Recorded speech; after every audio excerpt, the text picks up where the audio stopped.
Just outside of the Rose Bowl at Jackie Robinson Field is where we take place as the Arroyo Seco Saints get set to host the Santa Barbara Foresters. I'm Jarrett Thompson, with me Charles Duncan. Charles, the Saints are back to their winning ways. 2 wins in a row. Yesterday, a little bit easier than going 13 innings in the win against the Barons yesterday by a score of 8-3. They got a tough one with Santa Barbara sitting a game ahead of them in the standings. And they got a great man on the mound. Tommy Steyer went against them the last time that they faced him, gave the Saints that 6-3 victory that we saw him do at home as well. It's going to be a long game here, Jared. I expect to see a battle here between these two teams, and I think the Saints have the lineup put together tonight, a winning lineup here. McMurray, Cobb, Boning, Cowley, all these guys solid infield. Then you go into the outfield, you got Cowden, you got my man Elliott out there in center, and then Jack Burton in left. This is a team that's really coming together here.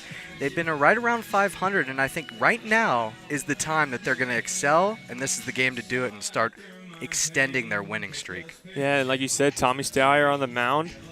He was on the mound the first and only time these teams played earlier in the season, which the Saints won 6-3, and he was good. He got the win in that game. He comes in with a 3.06 ERA, 1-1 record as he looks to shut down this Forester lineup. But the Foresters, their team's about pitching. They have fantastic pitching. A lot of guys with sub-3 ERAs. And we'll get one in De La Schmidt, who comes in with a 1.63 ERA with a 1-1 record. First pitch moments away. The Saints with a record of 11-8, 7-6 in league play after a win last night against the Academy Barons by a score 8-3. Foresters also won 8-3 yesterday, defeating the Blues as they split a home and home with the Blues. This is a home and home with the Saints now. Saints hosting Foresters today. Saints will be at Santa Barbara tomorrow. Santa Barbara 7-4 in league with 13-4 overall.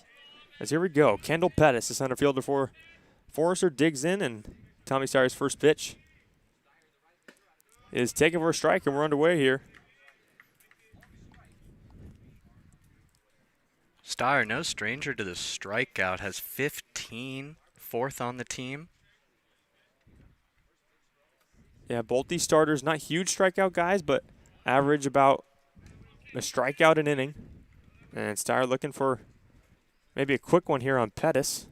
Steyer definitely not like Sondak, who really is just a men amongst boys out there. Steyer is going to make his defense work a little bit behind him, and there's no problem with that. Pettis stays alive. He fouls it off. Pettis in center field today for the Foresters. We'll have to battle the sun. We know how deadly that sun is for center fielders in the first few innings of these types of games here at Jackie Robinson Field. Pettis hitting .237. No home runs and 8 RBIs so far this season. That curveball just misses. It's 1-2.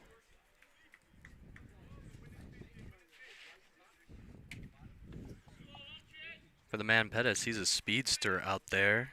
Second on the team with 8 stolen bases. Definitely not a man you want to have on to lead off. The chopper to third. Easy play for Cowley. Strong throw across the diamond, and 1 up, 1 down for Steyer here in the first. And that's going to be a huge part of the Saints' game plan, is making sure that they're getting these leadoff batters out. We've seen what can happen after a walk or an error. It's going to start with the leadoff batters, and that was a big out right there. That'll bring up Dylan Campbell. Third baseman's not played a lot. Dylan Campbell just activated this week. Exactly, so still finding the groove of things for him. First pitch from Steyer is a high fastball taken for a strike. Foresters last time out against Steyer, and the Saints win. Only had 3 hits off of them in 6 innings. They only had 5 hits in the game. And again, Steyer quickly up ahead, 0-2. Steyer looks like he has great control already to start off this game, and he's been mixing in a lot of pitches. That one a good slider there. Last time we saw Steyer was last Wednesday. That one's ticking low, 1-2. We said we were shocked to see Merrick Sears start yesterday. He got 2 starts before Steyer even got his in between his last one and this one. But Sears was good, and Saints got a win out of it. And that one's hit towards center. Elliott running over is not going to get there. And it's a 1-out single for Campbell. And Santa Barbara's got their first base runner of the game. And not a lot of people, as we mentioned, have faced Campbell as he's just been activated, and not a lot of stats to go on and not a lot of information, and that can sometimes hurt a pitcher. He's only had a couple at bats, 1 run, 1 stolen base, and a couple strikeouts on the season for Dylan Campbell. That'll bring up the designated hitter tonight for the Foresters and Steven Zobak. Zobak, one of the few Foresters that have a triple this season. First pitch in there for a strike, going 1.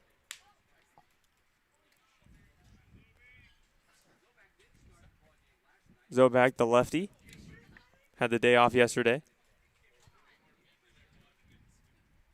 Hitting .333. Pick over attempt. Zobak, .333, 1 home run and 9 RBIs this season.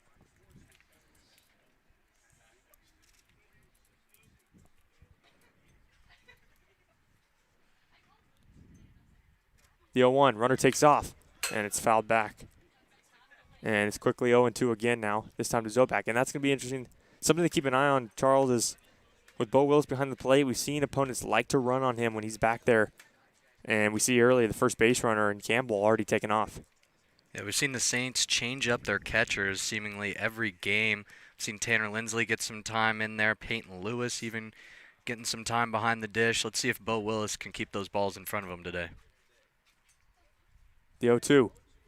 Fastball taken high. It's 1-2. That's a good miss there by Tommy Steyer. He's never going to give a good 0-2 pitch to a batter. He'll always make it seem tempting, won't be too crazy and throw it high and away as we saw from Merrick Sears a couple of games ago. But this is going to be a guy who's going to make you think about swinging or not. 1-2, runner takes off. It's going to be a base hit to right. Campbell on his way to third. He's going to get there easily. Cowden bobbles it, but the runners will stay at the corners now with 1 out. So back-to-back base hits here, and the Foresters are in business in the inning number 1. Another hit and run call there. We saw it called 2 pitches ago on the foul ball by Steven Zobak, and now another one works to perfection there for the Foresters. Foresters trying to take an early 1-0 lead here, possibly more. It'll be their left fielder, Tanner Otremba. Otremba, one of the better hitters, hitting .385. He was 2 for 3 with an RBI yesterday.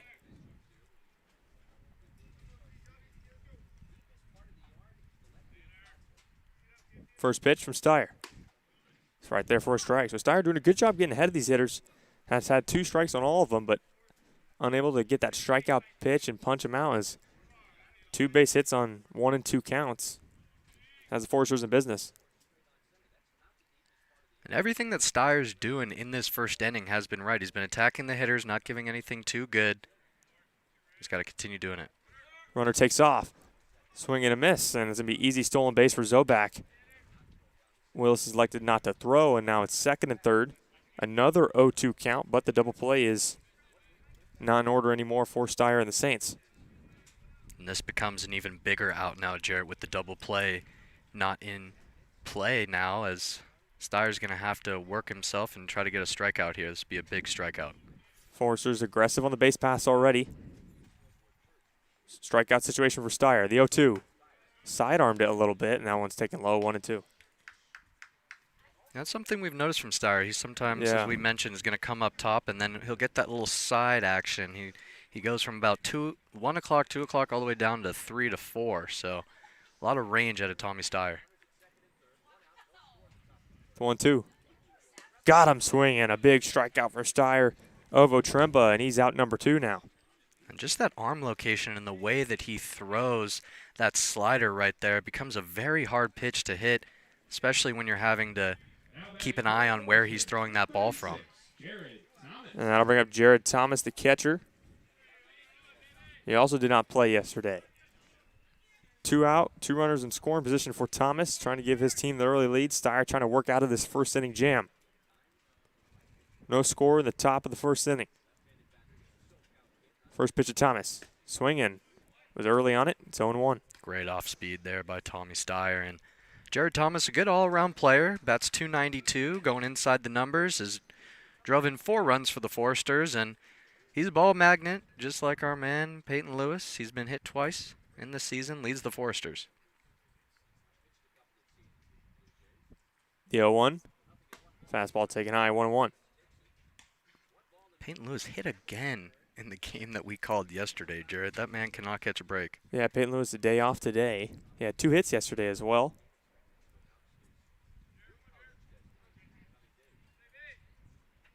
1-1 to Thomas.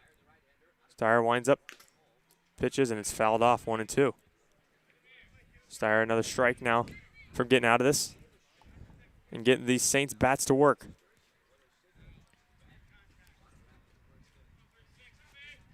Even though we've seen a couple of base hits this inning, this would be a successful first inning for Tommy Steyer. He's been hitting his spots. He just needs to get this last out here. 1-2 2 outs. Runners on second and third. Steyer kicks and deals. Just a chopper. And it looks like he fouled it off his foot. So it'll be a foul ball. Fortunate there for the Foresters. That could have been the third out of the inning, and now they got a chance here to keep it going, maybe driving a couple of runs. Tommy Steyer from Creighton University.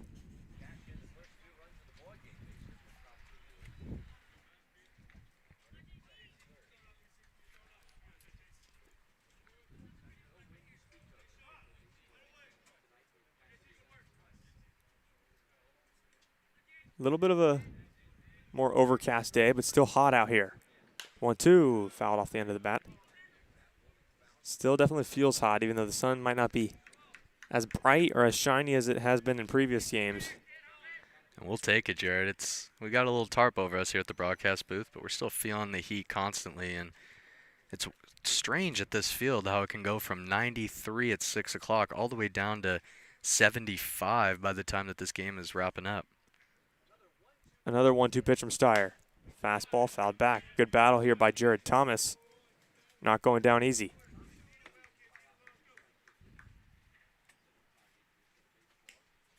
All 5 batters Steyer's worked 2 strikes on and have been ahead in the count.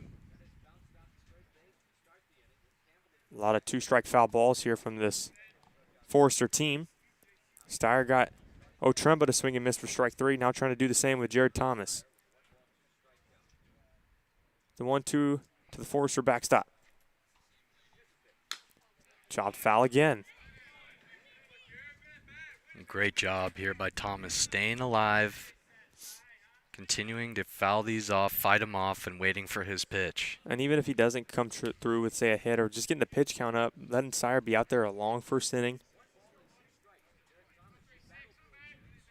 He's already over what he wanted to be. Definitely over the 15 pitch that he wanted. 1-2 again. That's another foul ball. And Bo Willis has to hang on to that one. Ball was fouled back, hit right off of Bo Willis's glove, and I think that Tommy Steyer a little bit frustrated on that one. I would say now Steyer's getting a little frustrated, not being able to put Thomas away. Hopefully doesn't leave anything in the middle of the plate that Thomas can do damage with. It'll be 1-2 once again. That one's in the dirt. Thomas takes it. 2-2. I'm okay with that pitch. 1-2. He's been fouling off everything. See if he chases. Just trying to get the fish to bite out here, Jarrett. That's all he's trying to do. And with a 1-2 count, like you said, very smart location on his off-speed pitch there.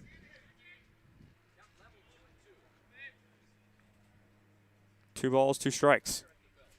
Steyer kicks and deals. And that's blooped up to center, and that's going to get down for a base hit. Campbell scores. Zobak running third. He's on his way home. No throw from Elliott. What an at-bat from Jared Thomas. And the Foresters take an early 2-0 lead here in the first.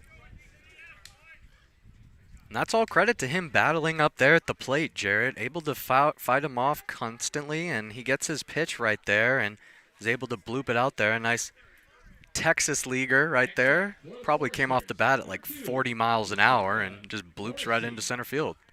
Yeah, not hard hit ball at all, but perfectly placed, and it falls for Thomas. Fantastic at bat, and I'll bring up Josiah Morrissey, the second baseman. Takes the first pitch strike. For Josiah Morrissey, this has been a man who's scored a lot this season, has scored 14 times, and has really good plate discipline, leads the team in walks at 13. Foresters have as many hits in inning number 1 today as they did all last game they played the Saints against Steyer. In 6 innings, Steyer only allowed 3 hits last time out. 3 hits here in inning number 1. Still looking for that third out. Throw over, it's a close play. But Thomas got back in time. Steyer realizing that these base runners are moving and moving quickly. Trying to keep an eye on the guy at first. Another throw over, and I think they got him. No, he got his hand back. What a good pickoff move. That was really close and a great A move out of Tommy Steyer. Should have been enough to got him right there. The throw beat him. Thomas must have somehow snuck his hand in there before the tag. And now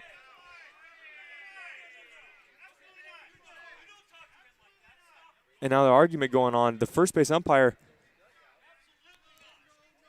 I think Tommy Steyer started saying stuff to the first base umpire. Then Tommy turned, was on the mound, and the first base umpire started walking towards Steyer. Head coach Aaron Milam not going to have any of that. We're supposed to keep it classy out here in the Summer League, Jared. I don't think anybody wants to see any of that, especially from an umpire. And now the third base umpire seems to be getting into it here. What I don't understand is the first base umpire was walking towards Tommy Steyer saying stuff to him when he wasn't even saying a word to him. And that's what head coach Aaron Milam didn't like. Steyer's going to have to put that behind him. Frustration from the Saints dugout. Confusion here in the broadcast booth. Runner takes off. Go in the dirt, gets behind Willis. Thomas gets the second. He's thinking about third, picked up it late. Good also by Willis to get it back. So a stolen base for Thomas. And another runner in scoring position here with Steyer still looking for that final out. And it's been an early mound visit here from the pitching coach. For the man on second, Thomas, that is RBIs number 5 and 6 so far in the summer, making his way up to the middle of the pack in terms of RBIs. RBI leader, Jack Rydell. Rydell in the 9 spot today at short. So it's in 1-1 count to Morrissey now. Runner on second as Tepper started to flare a little bit. And I think this is a very smart mound meeting by the Saints, making sure that he keeps his composure. You don't see stuff like that too often, and you just want to calm your pitcher down and let him know everything's good. Just get this last out. We'll talk about it in the dugout. Early 2-0 lead for the Foresters. In the top of the first, the 6th batter to come to the plate now. 3 singles, including a 2-run single from Jared Thomas.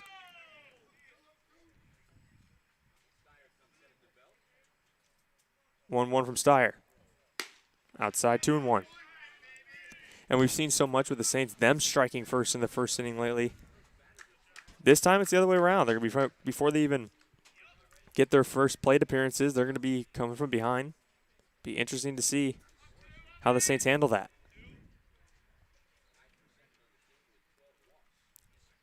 Steyer sets, fires, curveball down the third base line, but foul. And it's 2-2.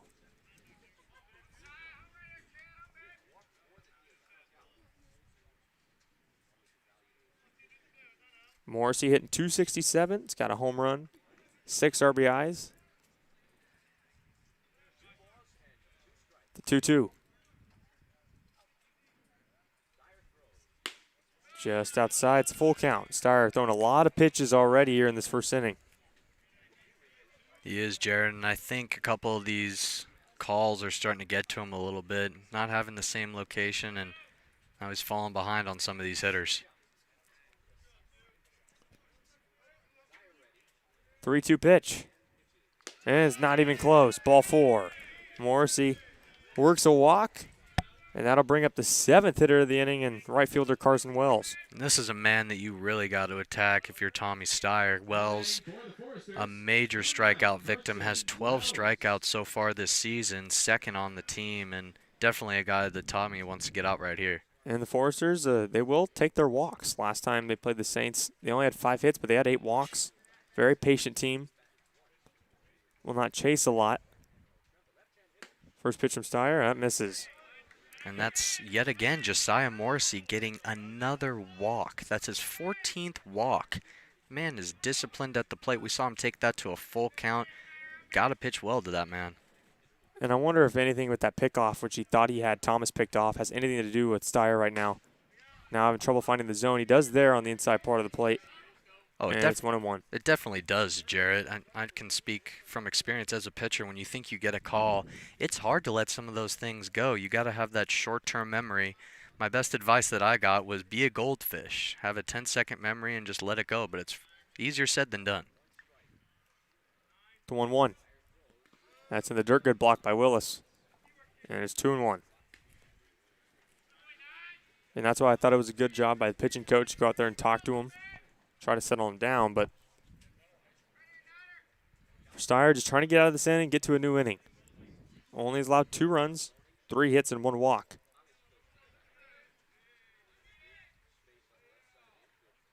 He kicks and deals the 2-1 pitch.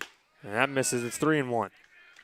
And Jarrett, you could cut the tension between these two teams with a dull knife. I mean, they're already chattering up over there in the Foresters' dugout, and they're letting the Saints know. They're letting them hear it. And you best believe that Tommy Steyer is trying to keep his composure out there and not let it get to him.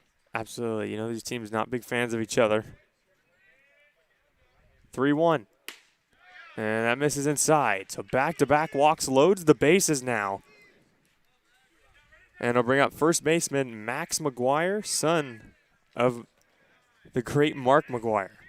I believe Mark is here in the stands, hiding out in the top left corner of the bleachers. Just gave away his location for all of you that want to come storm the castle and see Mark Mcguire here. But back to the last batter in Carson Wells, I just said he was a major strikeout victim, and that's the kind of batter you really need to attack and be aggressive to, and that's not what Tommy Steyer did there.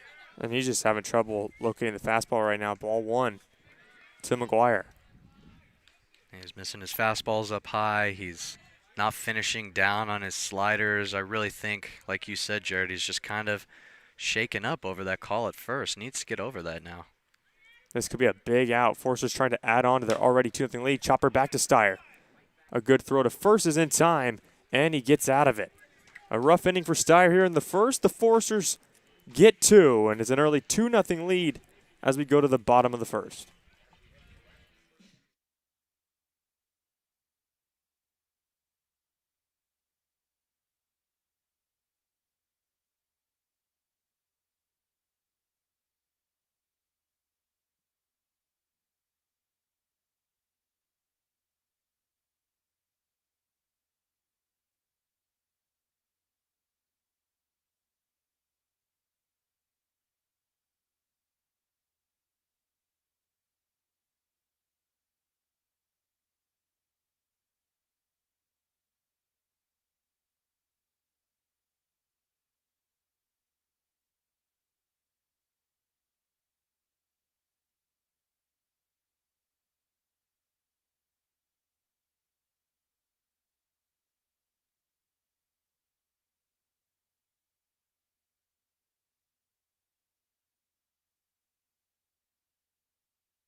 Conor Bradshaw will lead things off for the Saints against Christian De La Schmidt, the starter for the Foresters. He comes in with a 1.63 ERA, 1-1 record. He has 10 strikeouts in 11 and a third innings pitched. Like I said, the Foresters are a good pitching team. Saints had 12 hits off of them earlier in the season. Trying to do that again here, and no better way to start it than Bradshaw. DHing tonight. We know he likes to get things going early for the Saints. That one's hit rocket to short. Play is made, throws a little bit high, but he is retired. Play made by Rydell at short for out number 1. De La Schmidt, a righty, sophomore out of the University of Tennessee. Big man, 6'3", and no stranger to the conference games. He has a 1.64 ERA, 1-1 record in conference play, and 10 strikeouts. We'll see how he fares against this Saints lineup. That'll bring up Cooper Elliott, who's in center. He'll be followed by Drew Cowley at third. First pitch to Elliott, then side for a strike 0-1. McMurray, Cowden, Boning, 4, 5, and 6 in the order. Burden, Willis, and Cobb round out this Saints lineup today. The 0-1. That's outside, 1-1. And Elliott fared very well his last time against this ball club. Went 2 for 4, had a single and a double. He's hoping for the same result here tonight. Elliott got the day off yesterday. That one's a beautiful curveball, but just outside, 2-1. Elliott comes in hitting .298. Still looking for his first home runs, driven in 5 runs. 2-1, that one's smoked to right. Wells going back to his left will make the catch, and 2 up, 2 down for De La Schmidt here in the first. And those are 2 very important outs for the Forester to get. Really sets the tone here in this ball game. And Cooper Elliott, we know he's a demon on the base paths, leads the team in stolen bases at 10. Yeah, not only that, when this guy coming up, Drew Cowley, you want to face him with no runners on. Little bit of an off day for Cowley. Yesterday, he started with an RBI double, but then 3 straight strikeouts, which won't happen often, if ever again this season. He takes ball 1 in the dirt. That's as rare as an omen, Jarrett. Cowley swings and misses. It's 1-1. Yeah, Cowley now down to 397. Oof. Average going down all the way to 397. A big .010 there, yeah. Jarrett. He's got to watch out. He might drop below 390. Yeah. That one at the knees for strike 1 and 2. Still leads the team in hitting. He's got 1 home run and 10 RBIs. And as you mentioned, Cowley, a bit of a rough day yesterday, but still enough to come around the base path and score a run and help out the Saints.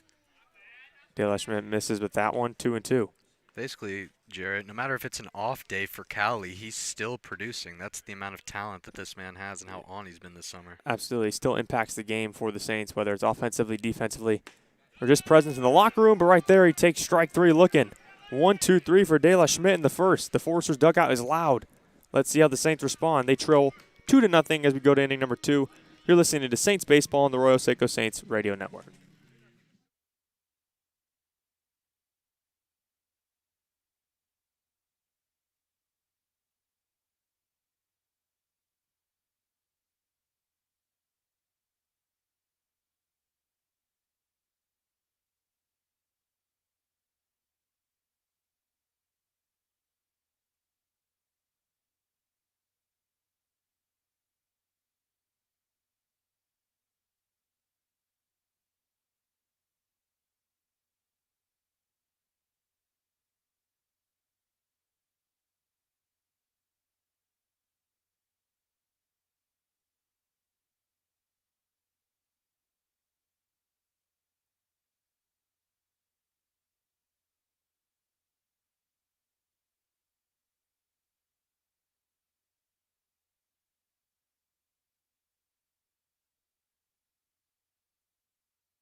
Jack Rydell will lead things off for the Foresters. Only man in the lineup not to bat in inning number 1 as Santa Barbara sent up 8 hitters in the first inning against Steyr.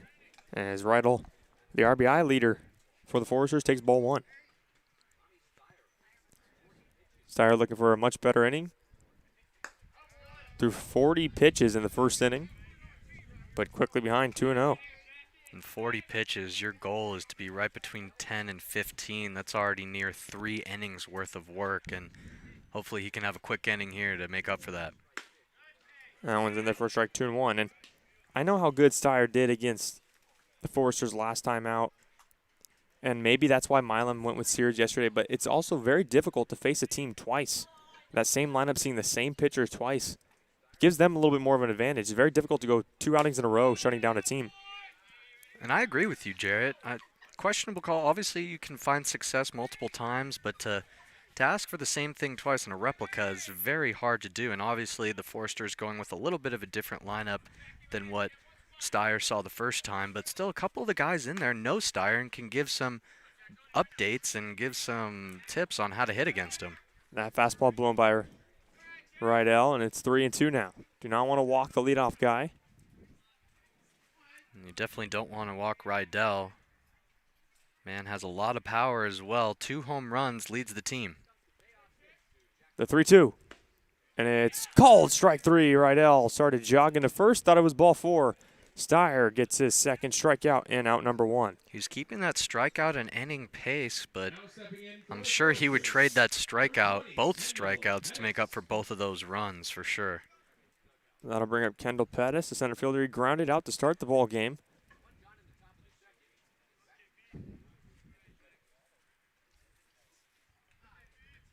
First pitch to Pettis. So now speed pitch dropped in there for a strike, 0-1. Now Steyer, you could see already, he's getting back into his tempo. That strikeout builds a huge amount of confidence for him here. Working quickly, the 0-1. That misses 1-1. And yeah, you know, even the balls hit off of him, especially the 2-run single by Jared Thomas, he was fouling off everything, which is frustrating. Then he gets a bloop single. Then he thinks he picked them off, but he wasn't. A lot of things frustrating Steyer. That one's cranked to left. Burden going back to the track to the wall. It's going to bounce off the wall. Pettis on his way to second. He's running second. He's going to third. The throw from Burden is going to get not in time as it could not be handled by the cutoff man, and a 1-out triple by Kendall Pettis. Mentioned it earlier, Jarrett. The man has speed, 8 stolen bases, and you saw him fly around that base path like he was cruising. He knew he was going for a triple there. He wanted 3 right off the bat. He cranked that one, and if he didn't hit it to the deepest part of the ballpark, being left field at 374, that's probably a home run. And Pettis will take a triple, and now the 3rd run of the game for the Foresters, 90 feet away with still only 1 out. It's Dylan Campbell now. First pitch in there for a strike. Righty able to pull that deep into left, and as you said, Jarrett, the deepest part of the field would have been gone, but still big damage against Tommy Steyer there. And getting ahead is not Steyer's problem so far. He's been ahead of, that one's low, 1-1. He's been ahead, first pitch strike to 9 of his 11 hitters so far.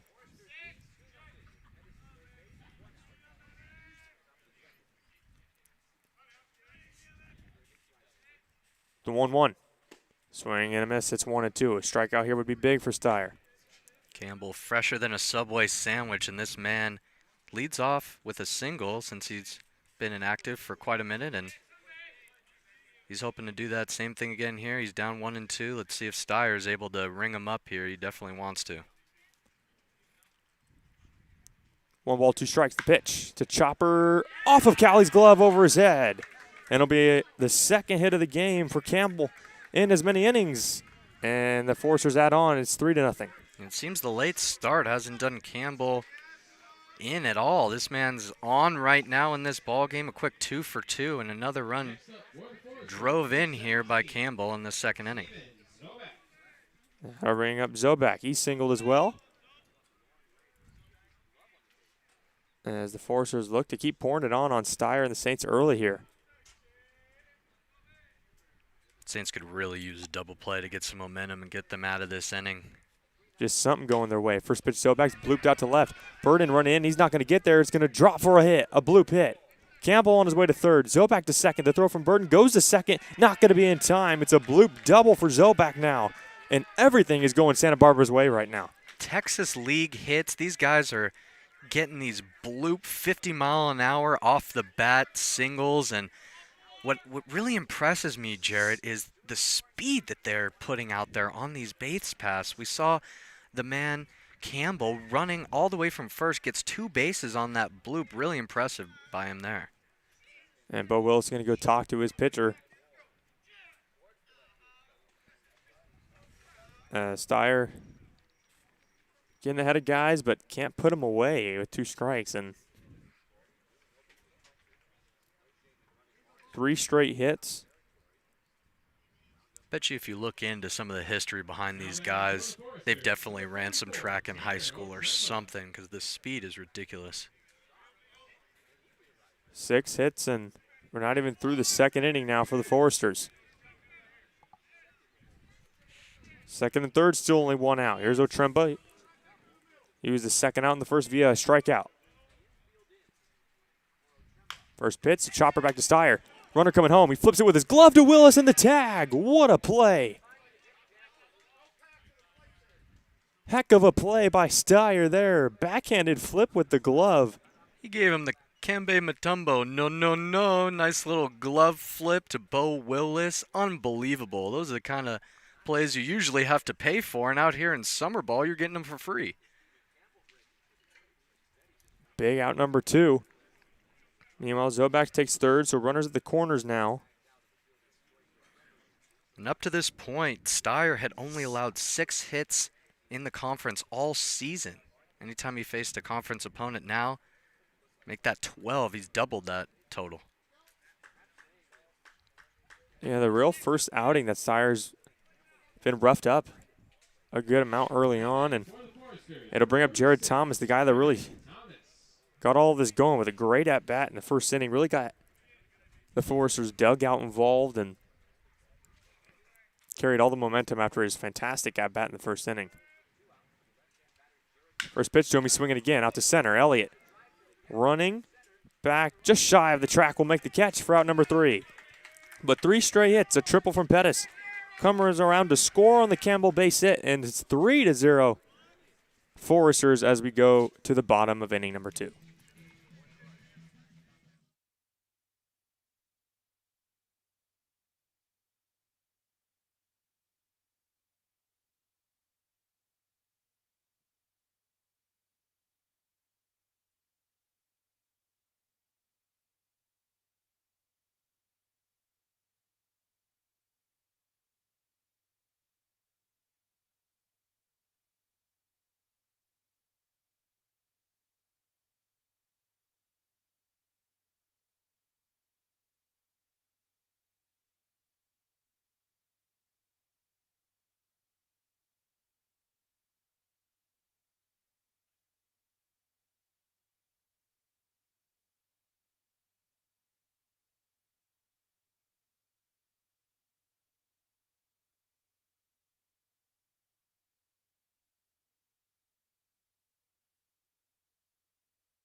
The bottom of the 2nd inning, the Saints got to get going.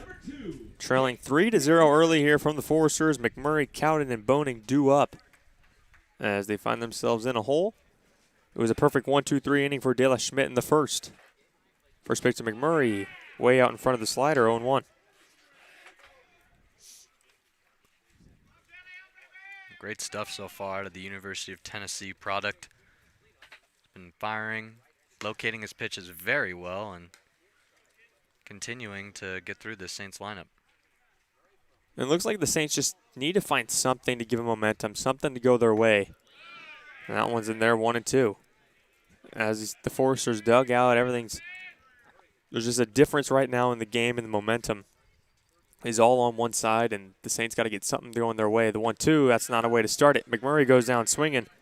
Back-to-back Ks dating back to last inning for De La Schmidt, out number 1. The tale of two cities, west side of the story. You got a chirping dugout on our right and a somber dugout to the left, and we're hoping to see the Saints have something to start cheering about here so they can get electric and get this banter going.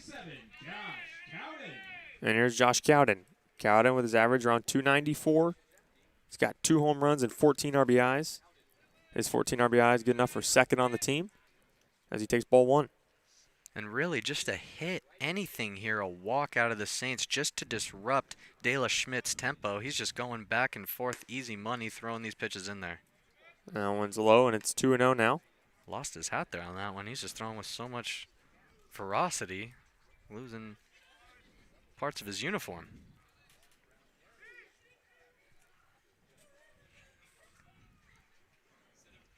Two balls, no strikes. Pitch, Cowden got under it. Back towards us. And a play. 2-1.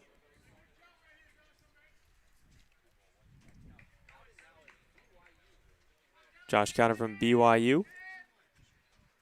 1 out, nobody on. 3-0 Santa Barbara as we play the bottom of the second inning.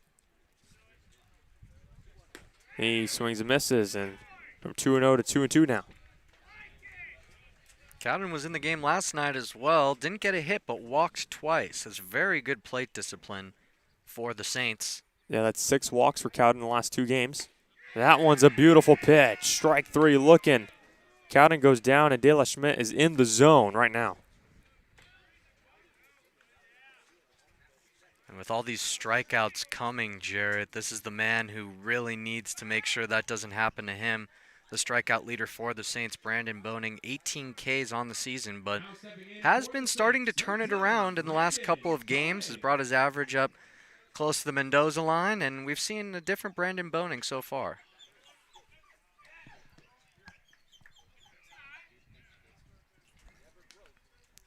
And looks like that one hit him. So Boning will take first, and like you said, maybe that's something that can get the Saints some momentum and get them going. 2 out hit by pitch. Only mistake De La Schmidt's made. And I'll bring up Jack Burden, who's back in the lineup in left field today. And like I said, just anything to throw off his tempo and make him somewhat uncomfortable up there on the mound. First pitch on the plaque, 0-1. De La Schmidt doing a really good job of still attacking the batters even after hitting one there. He's showing good short-term memory loss as a pitcher so far in this game. The 0-1 misses inside, 1-1. Jack Burden from UC Berkeley.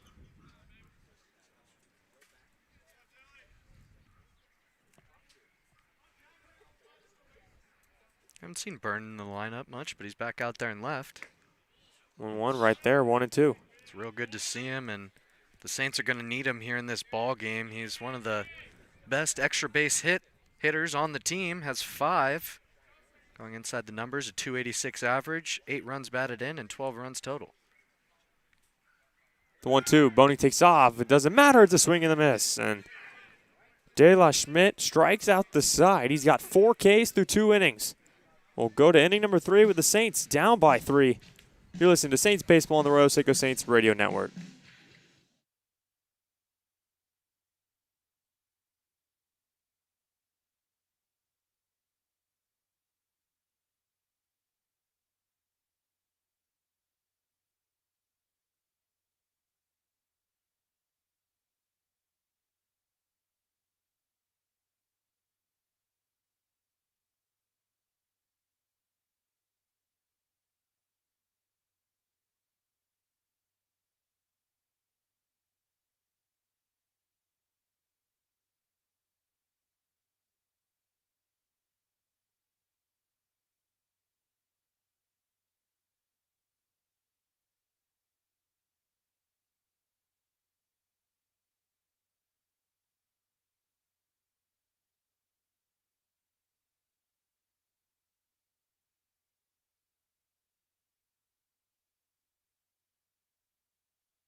Top of the third inning. Saints trail 3-0 to Santa Barbara.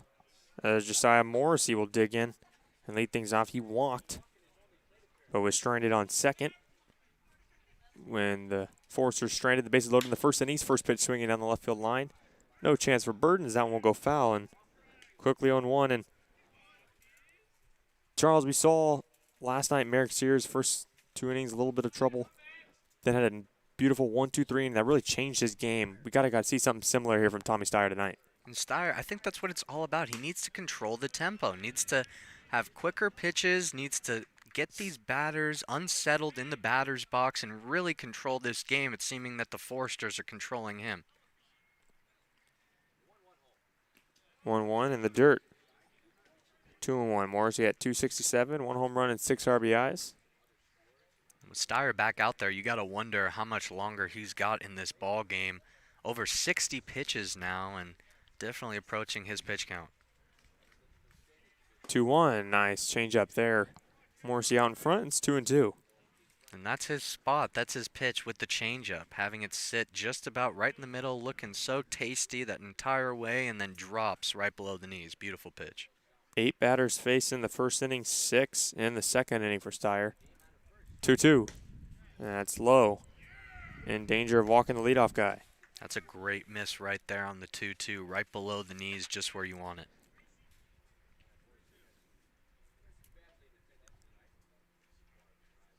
Full count pitch. Steyer winds and fires. And it misses on the outside corner. Steyer thought it was strike 3, didn't get the call. And a leadoff walk for Morrissey. And Foresters looking to add on. He just walks every single time, doesn't he? Josiah Morrissey, that is now his 15th walk, his second in this ballgame. He was already the team leader, and he's just adding to his totals tonight. And that pitch seemed like it could have gone either way, but the way it's been for Steyer is not going to get that call. And now it'll be Carson Wells. Throw over. We know Steyer's a good pickoff move. Thought he picked off Jared Thomas back in inning number 1. Morrissey has speed, and the Foresters have been aggressive on Bo Willis behind the plate.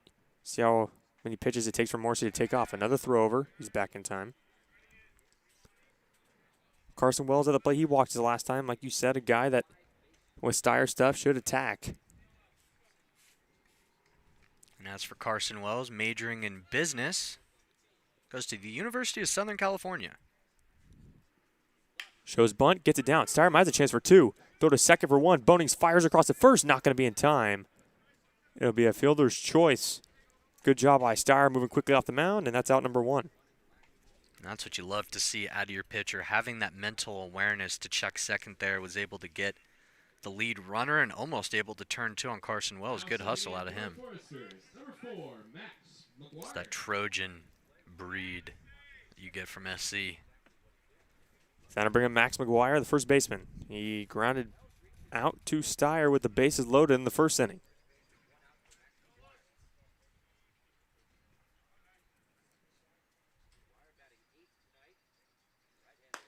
First pitch in there for a strike going 1. Mcguire at 154 coming into tonight, batting average. 1 home run, 7 RBIs. That's third on the team, Jarrett, those 7 RBIs. And as well, got 6 runs on the season. Another throw over. Morrissey back. Mcguire, an Oklahoma Sooner, plans to major in business. See if he takes on any baseball operations after he's done with his career. You know he has connections with your dad's Mark Mcguire. The 0-1, Morrissey takes off, and it's fouled off by Mcguire. He's quickly behind in the count, 0-2. I would say his network, his LinkedIn portfolio is definitely better than mine, Jarrett. Better than most people when you have your dad that hit absolute tanks in the big leagues. But at what cost? Mcguire yet to play in college. Straight out of high school. So handling some college pitching here. The 0-2. High fastball up and in. It's a ball. Good miss. I've been liking Steyer's 0-2 pitches so far in this ball game. Hasn't given anything too perfect in the zone, and Has been having some good misses, some tempting pitches that are up and away. Fortunately for him, Forsters have not swung and chased that many of them. Another throw over. Story of the first inning was Steyer couldn't put some of these hitters away. Had a lot of them behind in the count. 3 hits in the first inning, 3 hits in the second inning. Have 3 runs on the board. Morrissey takes off. Willis has a chance. Good throw. I think they got him. They did. Morrissey's gunned. A beautiful throw from Bo Willis. And that's Wells who got on for the fielder's choice. Gunned at second. And a great pop time out of Bo Willis, popping up, throwing. Looking like he almost threw halfway up from his knees and still made a brilliant throw. Perfect location. The 2-2 now to Mcguire, chopped foul. And it wasn't a good jump by Wells either. It was a little slow. I said right when Willis caught it, Wells was maybe halfway to second. So all Willis had to do was throw a good throw, and he had him, and that's exactly what Bo did. We know that Bo knows, and he's been having a little bit of trouble behind the plate throwing runners out this season, and a brilliant throw there. Forsters try to take advantage of him, and he says, no, sir. 2-2 now from Steyer. And that misses 3-2.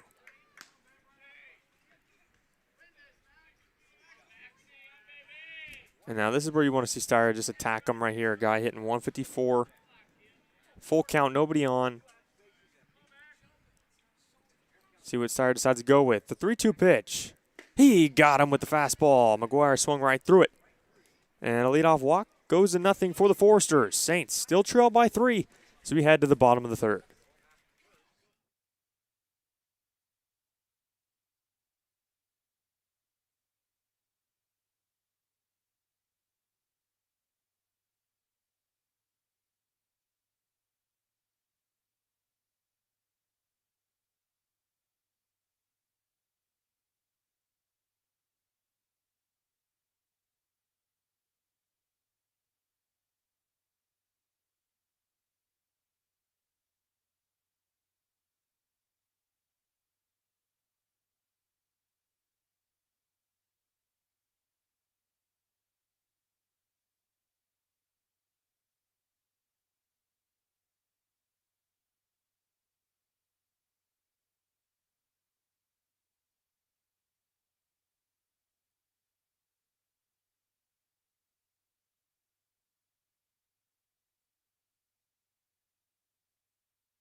Watch the 2021 CCL Showcase game presented by ABDG Wednesday, July 14th at 7 p.m. Pacific Standard Time on Bally Sports TV.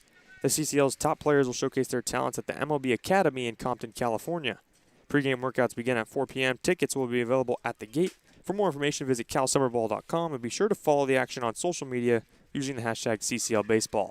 It's Bo Willis. First pitch swinging comes up empty.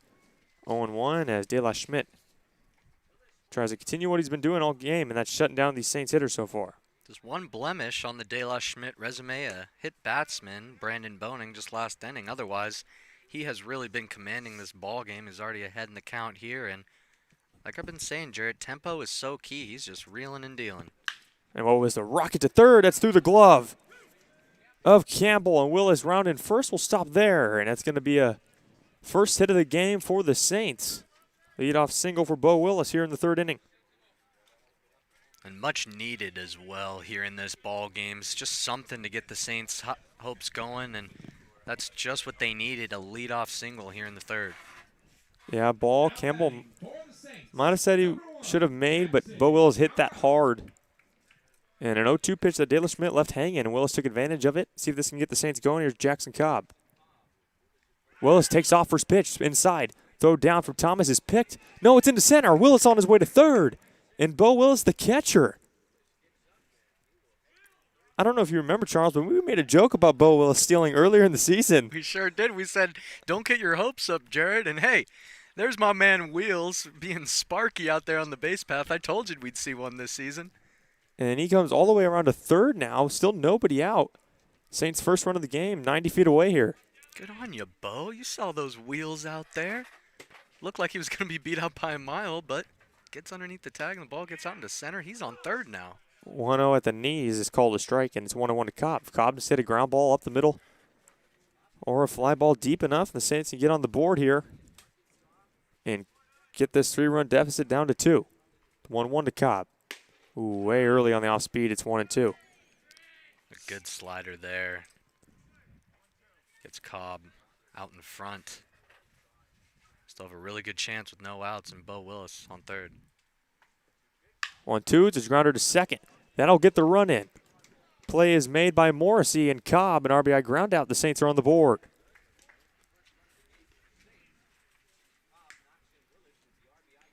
The Saints able to do some damage, and you know, I think head coach Aaron Milam just said they're not going to expect this. I'm going to send Bo Willis right here on the first pitch, and totally cuts the Foresters off guard. A bad throw by the man behind the plate, Jared Thomas, a little short, able to roll out into center field. First pitch to Bradshaw, taking for a ball. Bradshaw grounded out in the bottom of the first. The Saints now trail 3-1. 1-0, swing and a miss, 1-1. Bradshaw, as we know, is the big power hitter on the team. Obviously 3 home runs, all to dead center, but he's really become an all-around hitter. Leads the team in runs at 19, and his .333 average is second best on the squad. And mainly just an on-base machine. He's been getting on base via walk or his extra base hits or singles, whatever it really takes. He's been doing it, and he's been coming around to score as those 2, 3, 4 hitters been able to drive him in. It's really been the recipe for success for the Saints. It's when Bradshaw's on base making things happen. That OBP is definitely above 60% for Bradshaw. Pitches outside. 2-2. Bradshaw was 3 for 5 yesterday with an RBI.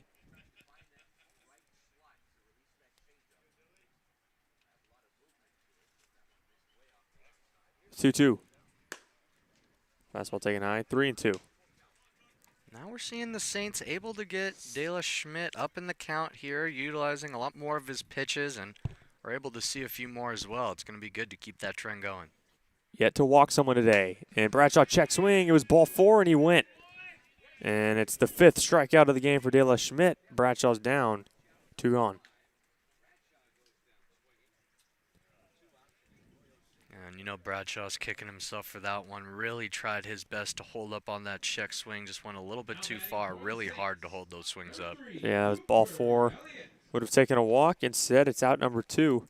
And that'll bring up Cooper Elliott here. Saints down to the last out in the bottom of the 3rd. First pitch swinging. Couldn't get it. 0-1. Elliott flew out to right his last time up. Hit it hard. Just got under it.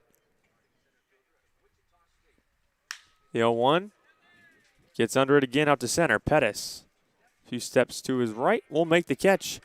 Second fly out for Elliott. Out number 3. The Saints get on the board. Bo Willis making things happen with his legs. Comes around to score on the Cobb RBI groundout. Saints cut the deficit to 2 as we're through 3. We head to the top of the 4th. You're listening to Saints Baseball on the Arroyo Seco Saints Radio Network.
Top of the fourth inning, Saints now trail by 2. RBI groundout from Jackson Cobb scores Bo Willis. And it's now a 3-1 lead for the Foresters as they'll have their 9-1 and 2 guys at the plate here in inning number 4. Jack Rydell struck out to lead off the second. See if Steyer can get him again here leading off the fourth. As you said, Rydell, Pettis, and Campbell doing the damage in this ball game so far. 2 for 2 with an RBI. First pitch swinging a liner just out of the reach of Jackson Cobb. A leadoff single. First pitch single for Rydell. And for the second straight inning, the Foresters get their leadoff man on here in the fourth. Now that is the 7th batter for the Foresters to reach base successfully. Just 2, Max Mcguire and Tanner Otremba, the only 2 unable to reach so far. And Otremba actually reached via the fielder's choice, so he doesn't get a hit or a no walk. Hit for him. Exactly. So I guess just then Max Mcguire, the only one not on the base pass so far in this game. Absolutely good point. And only through 4 innings, not even. And now it's Pettis. Pettis had that hustle triple to left field his last time up. He takes ball 1. Steyer asking where that missed. It was inside. So Saints infielders have to be quick if they want to double up on a ground ball. See if Rydell decides to try to steal the pitch. And therefore strike 1-1.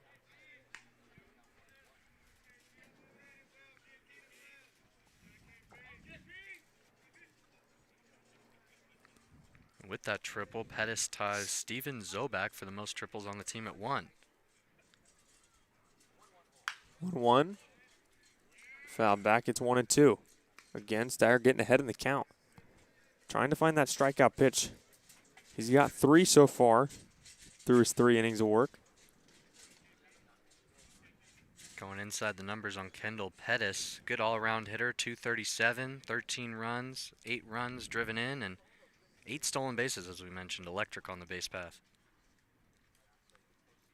The 1-2. Inside, 2-2.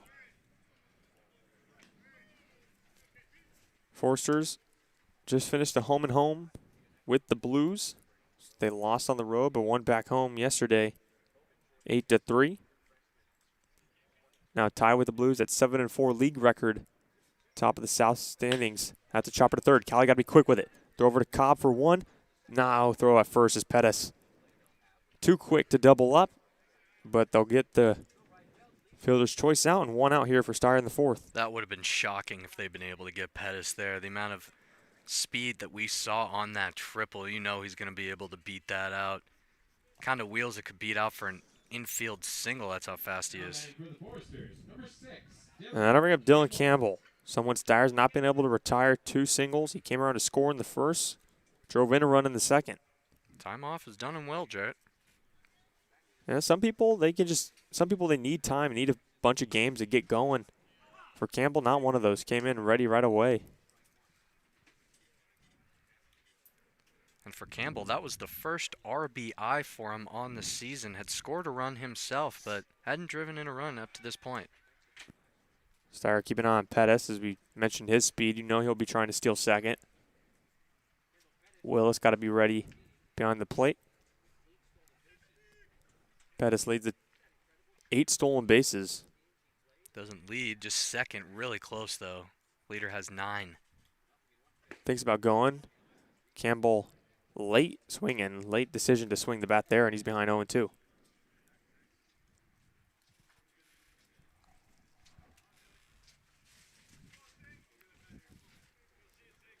Tommy just looking for a strikeout or a nice little rollover for a ground out here. I expect a fastball low and away. The 0-2 pitch. Pettis goes. Fastball's high. Willis throw down's a good one. Cobb with the tag. Did not get him. The speed of Pettis.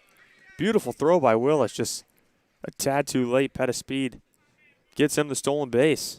Make that 9. And now, Jared, he's tied for the team lead for stolen bases. He is having a field day today and all season, really, in terms of running on the base path. Foresters trying to get that run that the Saints scored right back. Runner on second with 1 out. He's taking off for third, and it's hit down the third base line. Foul, just foul, as Campbell just missed extra bases. The hit and run in effect again there and almost works for him. They've got that down. That would have been enough to score Pettis for sure. Pettis trying to steal on back-to-back pitches, catching the Saints a little bit off guard there. So I think he would have had third stolen easily. A great jump on Steyer. He has the wheels to steal third. Doubt he goes this time. He doesn't. And a strikeout. Campbell swings and misses, and Steyer with another strikeout there for out number 2. And that's huge for the Saints' momentum. Foresters take out the double play with the wheels from Pettis, and you get a guy out in Campbell who you haven't been able to retire all day. That definitely helps out Tommy Steyer, and now he's just got to be able to get another man who hasn't been able to get out so far today. He's already doubled and singled, Steven Zobak. Yep, Zobak, 2-3 guys for the Foresters so far, and Campbell and Zobak doing damage. That first pitch is outside, ball 1. And like I said, if Steyer can give us 4 innings here, get out of this 4th, 3 runs, we'll be happy with that, especially the way the game started, facing 8 batters in the first inning. Obviously, Saints only down 2, keeping them in the game.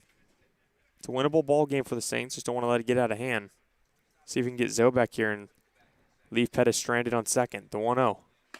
Swinging and a miss on the high fastball, 1-1. A high cheddar from Steyer is tempting and able to get Zobak on that one. He's gotten a few swing and misses on those high fastballs today. Struck out Mcguire last inning to end the inning via the high fastball. Here's the 1-1. It's a high fastball. This time Zobak lays off, 2-1. Great location there. Comes in right across the chest, just misses a little bit outside. Willis going to go talk to Steyer, make sure they're on the same page here. Top of the 4th inning, Foresters lead 3-1. They had 2 in the first inning. A run in the second. Saints countered with a run in the bottom of the 3rd. But the Foresters threatening again with Pettis on second here with 2 outs.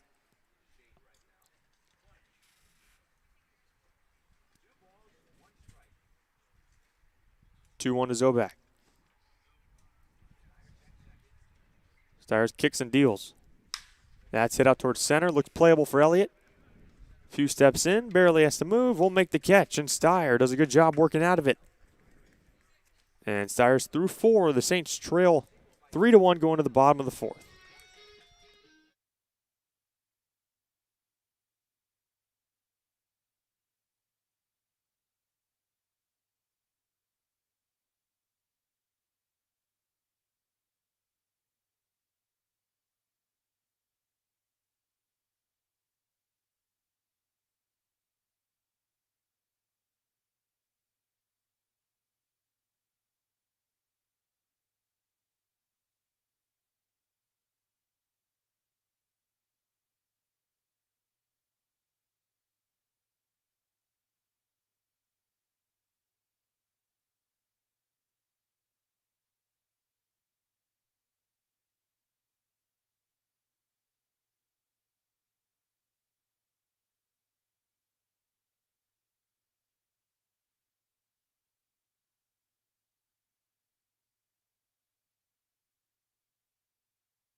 Drew Cowley to lead things off for the Saints here in the bottom of the 4th, followed by McMurray and Cowden.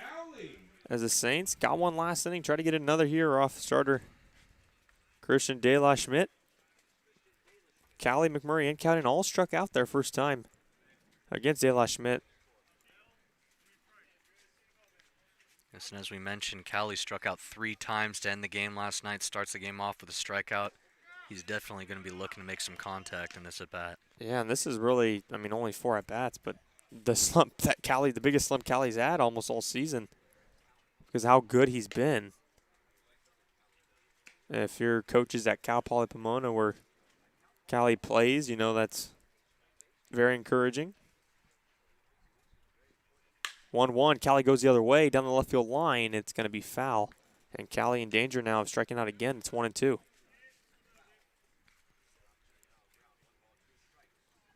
Cali, the Joe DiMaggio of this club, seems to continuously be on a hitting streak. It's up to 7 now. 1-2 in the dirt. Good eye. 2-2. Cali was 2 for 4 with an RBI the first time these teams played each other. Everyone in the starting lineup that game got a hit besides Bradshaw and Bo Willis. That game was back on June 30th. 2-2. It's fouled back. Good battle here from Cali.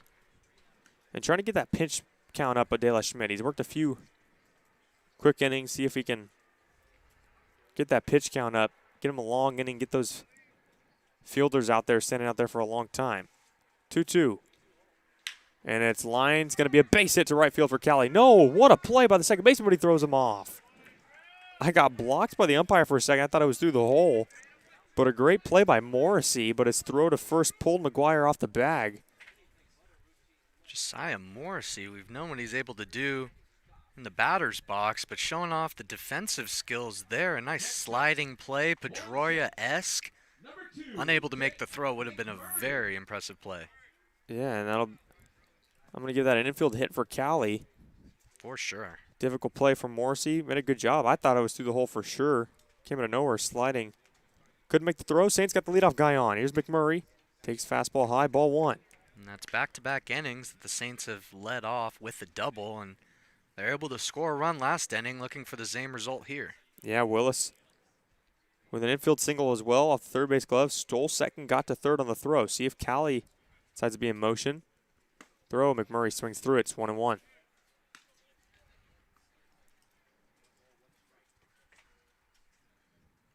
McMurray struck out in the second inning. Not a guy that strikes out a lot.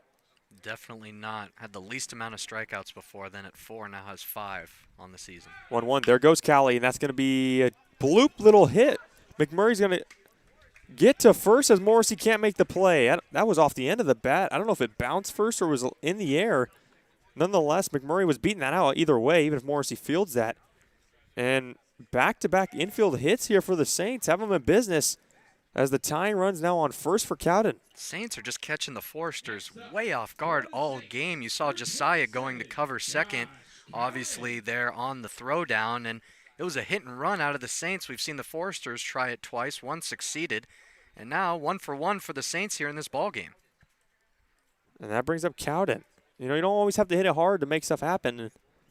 Saints have done that. Now if Cowden, a little chopper. This would be a difficult play. Rydell's going to get it, only plays the first, and he's not in time. Good hustle by Cowden down the line. 3 straight infield hits for the Saints to start inning number 4. We talked about the Texas Leaguers for the Foresters, a couple of bloops for them that parachuted in. Now the Saints getting it done in the infield, making it look like Little League baseball out here. You love to see it. Absolutely. Cowden hustling down the line the minute it left the bat on the chopper. Knew he had a chance, and the bases are now loaded for Brandon Boning. A base hit can tie this game. Boning was the first Saint that really got things going, got hit by a pitch. His first time up, the first Saint to successfully reach, and since then we've had a few, especially in this inning. Goes in the windup, and first pitch is a ball. And you know the saying, it's a bloop and a blast can get you back in the game. Well, I mean, bloop, bloop, bloop, and then a blast maybe. But the Saints nonetheless will take it however they get on. 1-0. And that fastball's high. And now you wonder if De La Schmidt feeling the pressure a little bit, and the Forester dugout a little bit more quiet now as you start to see the momentum kind of change hands here in the Saints' favor. Tide's beginning to turn, and that's exactly what you like to see for the Saints here. And De La Schmidt definitely feeling the pressure. His tempo's starting to get a little bit off. 2-0. Boning got under it. This will be a big out for the Foresters. Who's going to call it? And it's going to be Campbell at third to make the catch for a big out number 1. Missed opportunity there for Boning. Runners stay put. That'll bring up Jack Burden. Big out there for De La Schmidt. Very huge. And as you were saying, a couple of dinkers, 3 dinkers. We're still looking for that blast. And Jag Burden, a super fresh Jag Burden, had a couple of games off and is looking to be a big contributor here. First pitch off the end of the bat as he's out in front, 0-1. Now De La Schmidt, obviously a ground ball, can get him out of the inning. He struck out Burden last time to end the second. And see, Milam's going to talk to Burden and the third base coach here. Very interesting.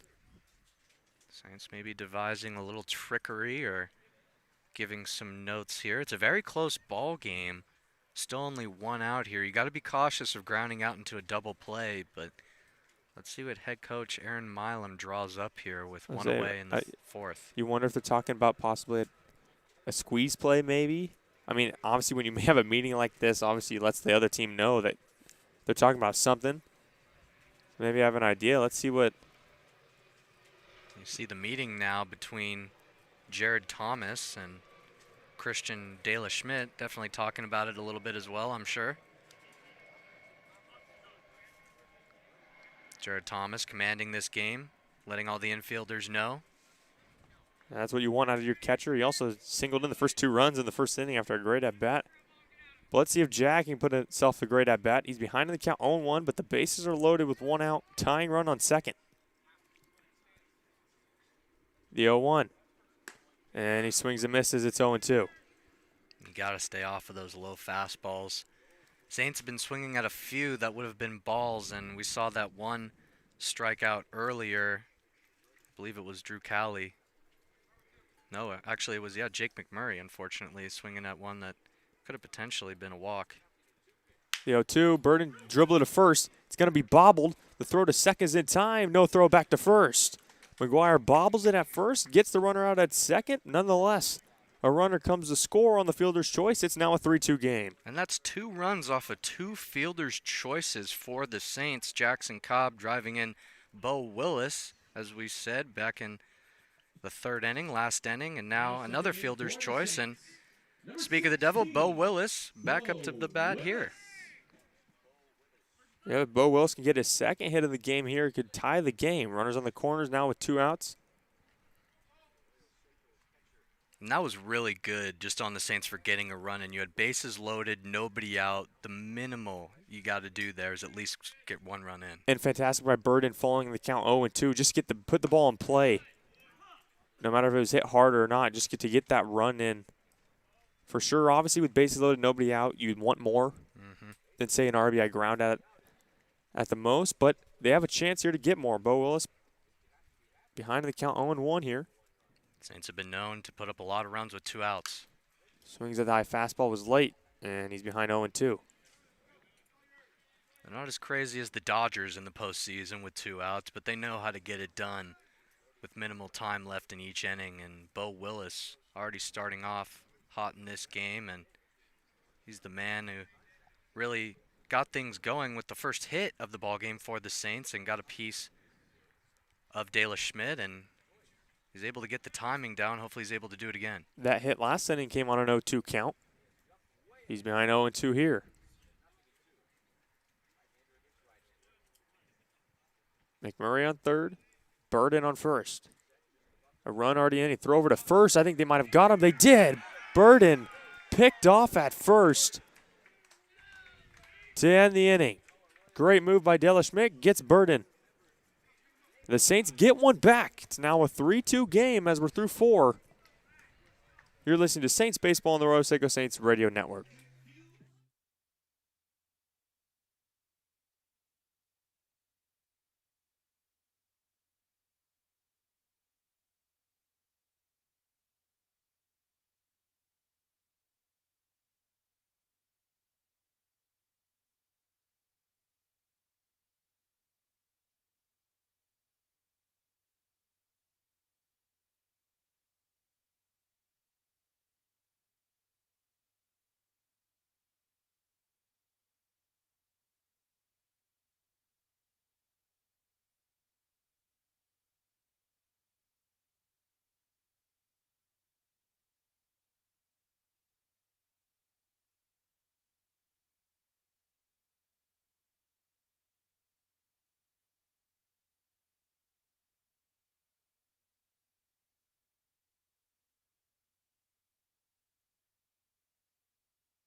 3-2 lead for the Foresters as we play inning number 5. As Tommy Steyer back out there going for his 5th inning. His team's got him a run in the 3rd and the 4th to cut it to 3-2. Yes, and after facing 8 batters in that first inning, he's really settled in, Steyer, and has faced 7 batters in the last 2 innings. And it'll be Otremba who takes ball 1 and lead things off here in the 5th. Struck out, then reached fielder's choice in inning number 2. Check swing, he went, and it's 1-1. That high fastball again for Steyer, who, Tommy, doesn't have his best stuff today, but he's going out here for his 5th inning of work. And like I said, keeping the Saints in the game, keeping them within reach. 1-1. Swing and a miss, it's 1-2. And you know he's got to love that run support coming in. They're chipping away, and Steyer's realizing that the run support is coming, not in bunches, but it's chipping away at that lead, and all he has to do is continue to do what he's doing and hold it. There's the sidearm pitch he goes to, and he hits Otremba. So a hit by pitch to lead off the 5th inning. And on a 1-2 count, not what Steyer was looking for. The chirping getting even louder over there at that dugout. Like I said, he goes to that sidearm occasionally, especially with 2 strikes when he maybe goes to a specific pitch, and that one did not locate. It hits Otremba in the side. That'll bring up Jared Thomas, who drove in the first 2 runs of the game in the 1st inning. See if Steyer can get him to roll over and do a double play here.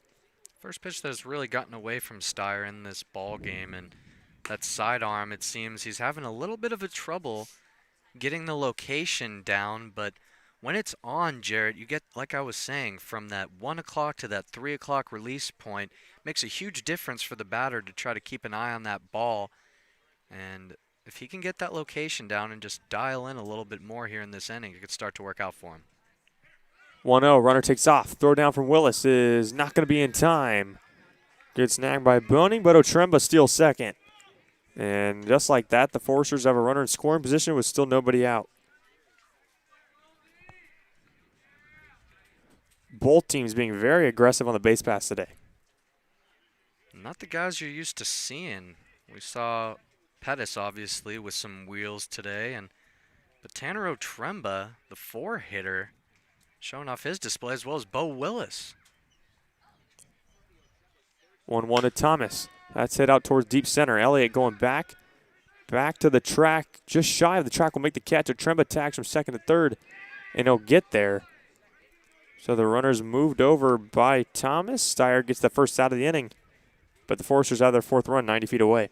And another pop out into center field for Jared Thomas. And after that 2 RBI single to start this game, he's still putting great contact on it, but having a little bit of trouble having him to fall. But runner moved over there. That's a very important stat, especially just with 1 out here in the top of the 5th. That'll bring up Morrissey, who's, we've talked about him being a patient hitter. He's always seen ball 4 both times, both plate appearances today.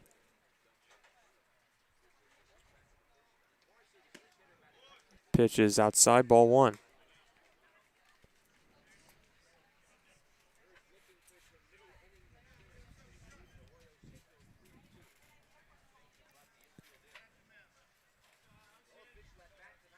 Infield in for the Saints.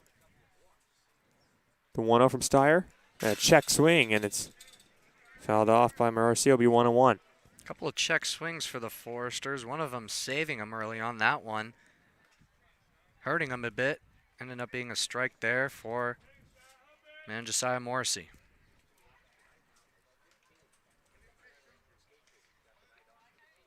One ball, 1 strike. Otremba at third. Pitch fouled back, and Steyer now looking for the strikeout. And to keep that runner stranded on third.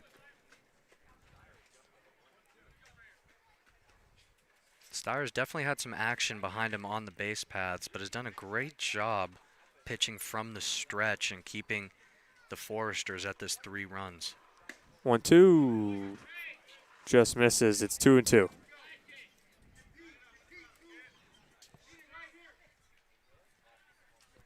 Like you said, the dugout for the Foresters loud again, very active. 2 balls and 2 strikes. Be a big strikeout here. Pitch from Steyer. Got him. That's exactly what he gets. A swing and miss from Morrissey. A big strikeout, big out number 2 for Steyer here in the 5th. Gets him on the fastball, and that is just the most dominating strikeout for a pitcher. You just blow one right by him. Obviously, it feels great getting him on a dirty slider, a curveball, but when you blow one right by a hitter, that's just the best feeling in the world as a pitcher. Big out for Steyer there, but the job's not done. Now he gets Carson Wells, who's walked and reached via fielder's choice. They're going to put him on. They're going to put him on to set up the righty-righty matchup with Max Mcguire, who's 0 for 2. And I think that's a very smart, intentional walk there by the Saints. Not only do you get a guy who has a worse batting average by over 100 points, now you get the double play in effect. Obviously with 2 outs here, not needed, but it gives a force at first and second. So a little bit of more wiggle room for the Saints defensively. First pitch to Mcguire. He's swinging, fouls it off 0-1. Surprising we haven't seen more of that, Jared. Obviously, it is the Summer League, but these coaches are competitive, and they want to win, especially these two teams. Whenever they face each other, they're pulling out all the strings to make sure that they get the W, and by walking Carson Wells, it could prove to be a very smart move by head coach Aaron Milam. Yeah, it's all about strategy. It was a strategic move from Milam, and he catches the outside corner there, and right now it's working in his favor. Steyer quickly up 0-2 on Mcguire, and as a hitter, if you're Mcguire and you see that guy get walked in front of you, knowing they choose you, that's got to give you a little bit of more motivation. Being like, okay, you want to face me, I'm going to punish you for it. See if Mcguire does that or see if Steyer can get him swinging, but that one's fouled off. Remains 0-2. Wells took off for second there, but we'll have to go back. And I don't think that was a hit and run there, Jared, for the Foresters. I think that was a stolen base attempt by Wells, and Mcguire just had to try to fight that one off, make sure it didn't strike out there. I'll tell you this, I don't think anyone intentionally walked the batter in front of Mark Mcguire during his time of playing. I don't think that ever happened. No, sir. He said that man was a tank. Wells goes again on the 0-2, ball in the dirt. He'll get to second with ease, no one even covering, and it's 1-2 now to Mcguire.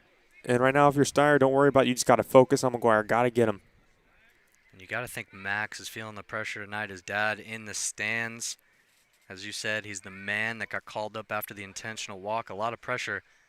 Let's see if he can live up to the testament. Looking for the punch out. The 1-2. Good job by Willis to block that one. And the counts worked back to 2-2. And you love to see that athleticism out of Willis. Has had a few get by him so far this season, and to block that one to ensure no run score is going to be very key here. 2 balls, 2 strikes, 2 outs, 2 runners on. Steyer kicks and deals. And at strike 3 looking. At the knees, he gets the call. 2 strikeouts in the inning for Steyer. As some chirping going on off the field. Tensions rising. Foresters lead 3-2 going to the bottom of the 5th.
Bottom of the fifth. Steyer did a good job getting out of a jam as Bo Willis, who was at the plate in the fourth inning, but Burden got cut stealing. And I'd like to bring that up again, Jared. That's got to stop happening for the Saints. It's just very costly getting thrown out on the base pass. We've seen it happen a couple times to him this season, and for Jag Burden having a few days off, that can't be happening. 1-0 pitch to Willis. Outside 2-0. Yeah, De La Schmidt back out there for his fifth inning of work. His team's got a 3-2 lead. In this feisty game, Willis swings and misses there, 2-1. A lot of chirping going back and forth. Yeah, we saw Tanner Otremba mouthing off to the Saints dugout at the end of that inning, and we'll see if that chatter continues between these two sides. Willis out in front of that one. Yanks it foul, and we're all even at 2 balls and 2 strikes. And just to mention, for those of you commenting, we apologize about the camera. Responded a little bit, but that's as far as we can go, unfortunately, so can't get left field. 2-2, Willis chopped down towards Campbell at third, but foul, and it remains 2-2. Tristan Garnett is such a guy. Just always comes out and gives them all the balls. He's such an energetic man to have in that Saints dugout out there.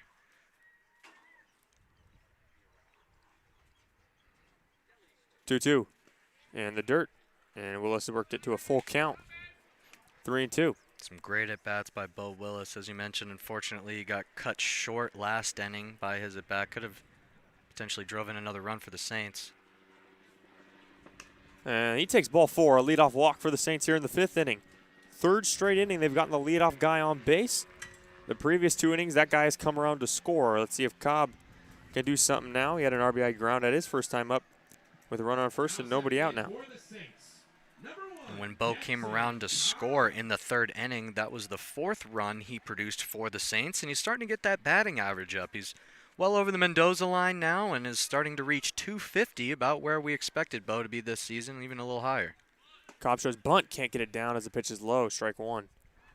And obviously I know Bo Willis has wheels and he stole second earlier. I don't think he'll take off again. Come on, Jared, let's see it again one more time. Instead, they're so entertaining. Instead, they had Cobb show bunt. Let's see if he does it again, as he couldn't get it down the first time. The 0-1, he does not show it, and he still swings at it in the dirt. It's 0-2. So Cobb chases 2 pitches, and he's quickly in the hole. Saints are going golfing a little bit too much today. I've seen them swinging a few in the dirt that should have been left, and something they're going to have to work on. They usually have great plate discipline, but just some filthy pitches. 0-2, check swing. Pitch was outside, and he held up. It's 1-2.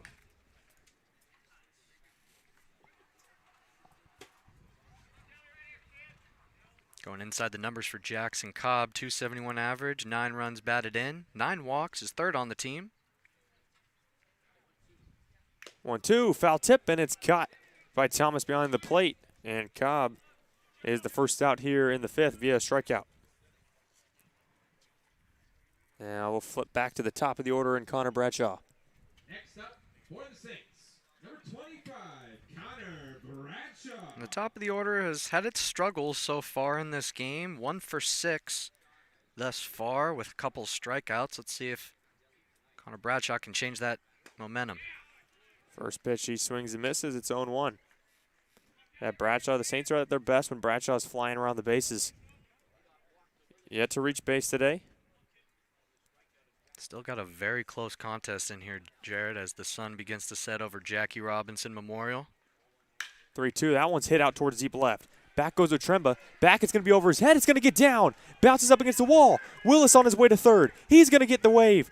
Bradshaw on his way to third. Willis will score. The throw to third. Not in time. It's an RBI triple for Conor Bradshaw.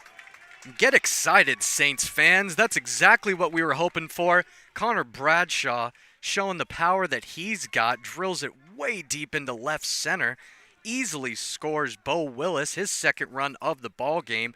Make that now 5 runs for Bo Willis on the season.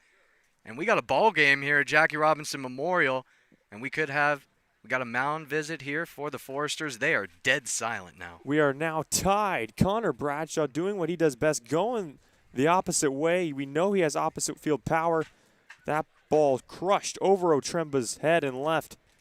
And he's flying around the bases. An RBI triple, and we're all tied at 3. And now that go-ahead run on third base with still 1 out here for Cooper Elliott.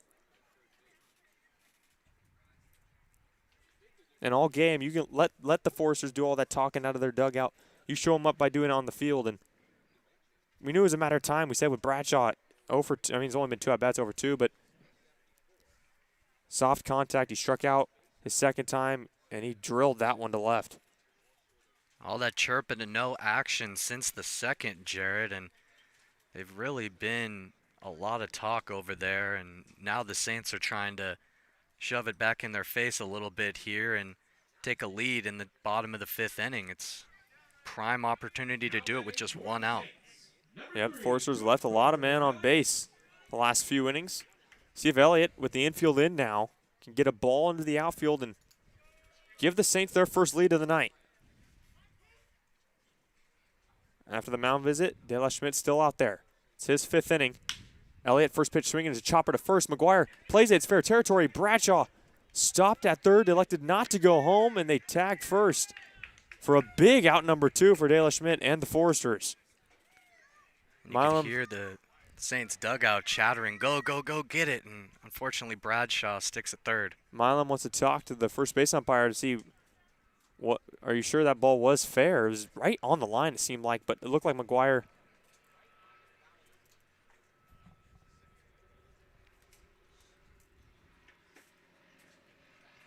fielded it in fair territory, and Bradshaw went halfway down the line, elected not to go in case Mcguire fired home. Nonetheless, that's a big out number 2 for De La Schmidt. Will bring up Cowley now, with that go-ahead run still at third with 2 outs. And going back to the Bradshaw triple, that's 3 different Saints that have driven in a run. Jag Burden credited for the second run in the 4th inning, and Jackson Cobb credited for the RBI in the 3rd, and the first time that it's been off of a hit, not a fielder's choice, Jared. I'm sure they're happy about that as well. So here comes Cowley. We know the depth of the Saints lineup.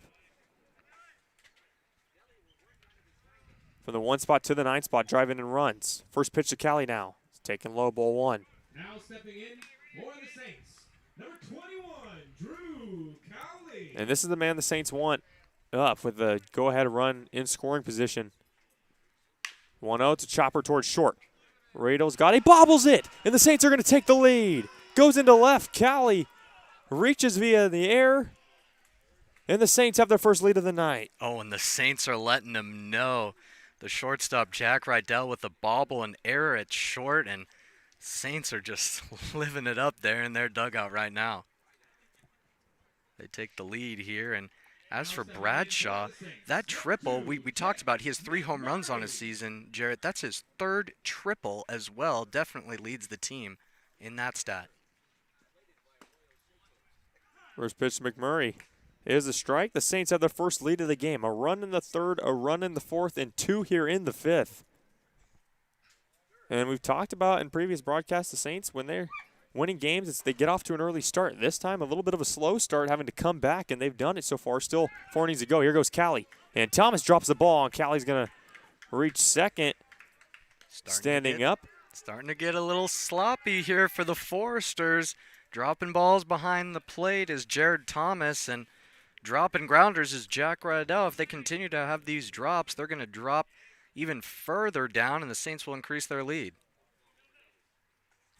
Both starters. Steyer went through 5.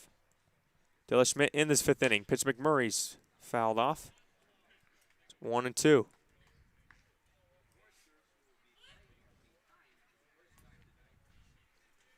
Four, 3 Saints lead here in the bottom of the 5th. The 3rd time McMurray will be facing a 1-2 count. He's struck out on it. Also singled his last time up. See what he can do here.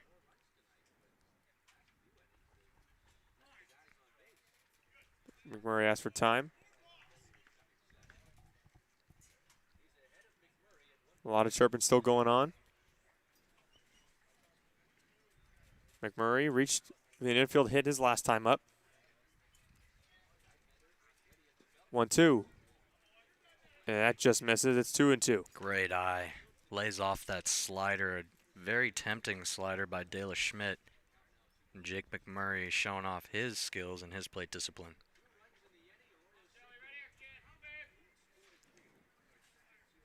An E6 the difference right now in this ball game. 2-2. McMurray fouls it off into the Saints dugout. Deuces are wild here, Jarrett. The Saints have put up 2 in this inning. We've got 2 balls, 2 strikes, 2 outs. If enough to make some magic here.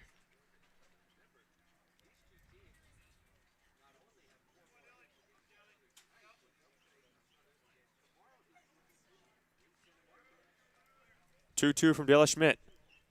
At the knee, strike 3 called. McMurray's down looking. Second time he strikes out tonight. But the Saints get 2 runs in the bottom of the 5th and retake the lead 4-3 as we head to the 6th inning. You're listening to Saints Baseball on the Arroyo Seco Saints Radio Network.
Watch the 2021 CCL Showcase game presented by ABDG Wednesday, July 14th at 7 p.m. Pacific Standard Time on Bally Sports TV. The CCL's top players will showcase their talents at the MLB Academy in Compton, California. Pre-game workouts begin at 4 p.m. Tickets will be available at the gate. For more information, visit calsummerball.com and be sure to follow the action on social media using the hashtag CCL Baseball. Hard to believe the showcase game already under a week away. Be next Wednesday. Unbelievable. Season's just flying by, Jarrett. We'll see some Saints and some Foresters there. As for the Saints, a new pitcher. As Tommy Steyer's night is done through 5 innings. And it's the first appearance of the season for David Vizcaino on the mound now for the Saints. Coming in, first appearance of the season in kind of like a rivalry game. And a 1-run game in the 6th. Not easy. Let's see if Vizcaino is up for the challenge. Look at the 9, 1, and 2 hitters of the Foresters. Rydell, Pettis, and Campbell. Rydell struck out and singled. You know he's trying to make up for that error. That error gave the Saints their first lead of the game as they lead 4-3 here, top of the 6th. And for Tommy Steyer, 5 innings of work, 7 hits, a couple walks, 5 strikeouts, and 3 earned runs. Enough to get it done for him, and he will qualify for the W here tonight with the Saints able to put up a couple runs in the bottom of the 5th. Leading off for the Foresters, number 8, Jack Rydell. Be fortunate enough to get another pitcher in here. Daniel Richardson join us in the broadcast booth in the bottom of the 6th inning. Closed out the game last night for the Saints. Big righty out of SDSU. First pitch from Vizcaino of his season is ball 1 to Rydell. That one's hit sharply to third. What a pick by Callie. Throw to first a little high. McMurray handles it. And a beautiful play by Callie for out number 1. Hello, vacuum. Coming in and just sucking that ball up and throwing it right over to first. You know that's got to feel good. And bringing back up to Rydell, that is the 3rd time that he has led off an inning. Max Mcguire has ended an inning 3 times today. That's definitely a smart move by Aaron Milam to have him come up last inning and get the backwards K on him. And that brings up Pettis. Pettis has reached via fielder's choice, tripled, and grounded out in his 3 at-bats. Came around to score in the 2nd inning after the triple, and he was the last man to touch home for the Foresters. That gave him a 3-0 lead, which they now trail 4-3. That one's hit out towards right. Cowden a few steps in, right at him, makes the catch, and 2 up, 2 down for Vizcaíno here in the 6th. And what a quality relief here so far out of Vizcaíno. Hasn't pitched yet for the Saints. Comes in off of 2, 3 pitches and able to get the first 2 outs here in the top of the 6th. Now stepping in for the Foresters, number 6. That'll bring up Dylan Campbell. Dylan Campbell has 2 singles and a strikeout today. Came over late from the University of Texas, who's playing in the College World Series. That's why he hasn't been around, Jared. He just got to the team 2 days ago. The 0-1 pitch to him's in the dirt. It's 1-1.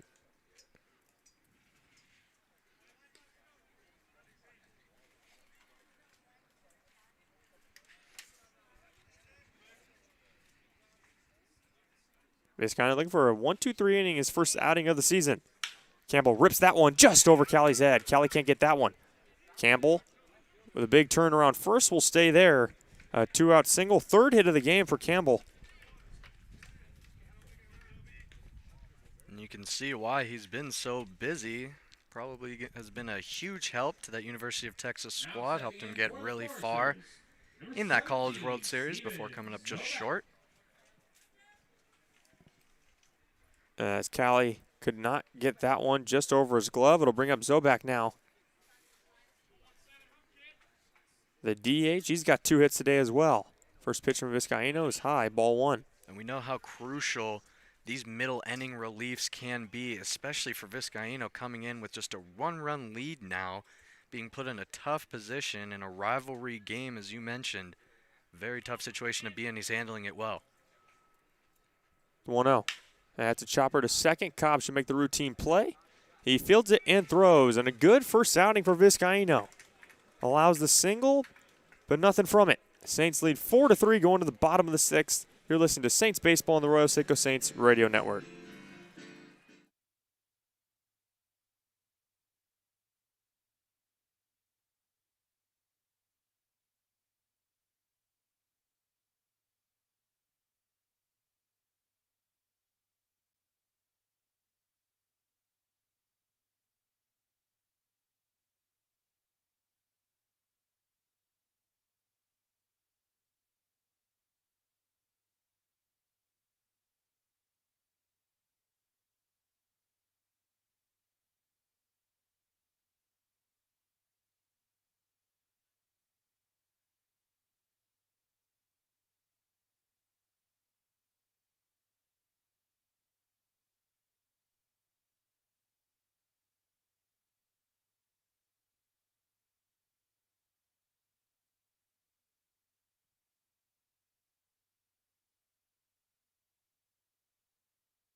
Josh Cowden to lead things off for the Saints in the bottom of the 6th. The Saints still with a 1-run lead. New pitcher for the Forcers will be Ian Churchill as he fires ball 1. We are joined by a very special guest, Daniel Richardson from San Diego State. Daniel, how are you? Doing great. How are you guys? Not too bad. The Saints we came back and now we're winning, so a lot better than we were in the first few innings. Daniel, start us off by just telling us how you became a Saint. Was it through your college coach, or how'd you get down here and get started with us? Aaron Milam was one of my coaches in high school, and this year I decided that I was going to transfer out of SDSU. So I gave him a call once I made that decision, and I was thankful that he had a spot available and jumped on it as soon as possible. Very nice. And since you've got here, Daniel, how do you feel that the team has been gelling together? We see you guys always having a great time in that bullpen. Tell me a little bit about how it's coming together and some of the bullpen shenanigans. Oh, those are a great time. The team's definitely come a long way. Obviously, when you get any group of guys together, there's going to be some weirdness in the beginning. Everyone kind of figuring out their role. Grounder to second. Play is going to be made by Morrissey, and Cowden's out number 1. But everyone's just kind of figuring out their place, their role with everybody.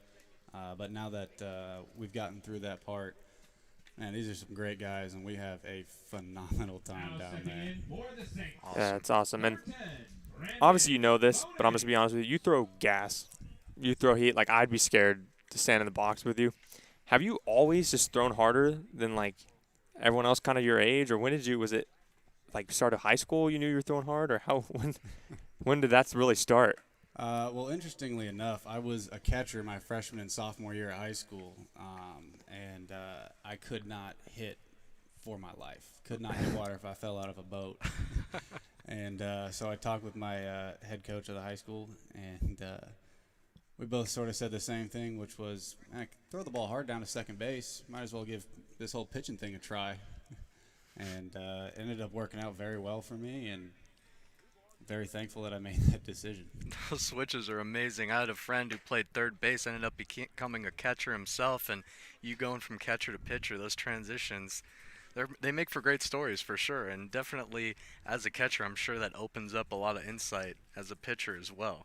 Yeah, definitely a lot of insight, especially into pitch calling and reading swings. It's something that you learn early as a catcher, and for some reason a lot of pitchers don't really learn it until they get farther into the game. But it was a skill that I was able to just carry over right away, and it was very useful. And with that, Daniel, what would you say is your go-to pitch that when you love getting guys out on, you just kind of have that little smirk on your face walking away like, oh, I got him on that one? Four-seam fastball. I love to just throw that one.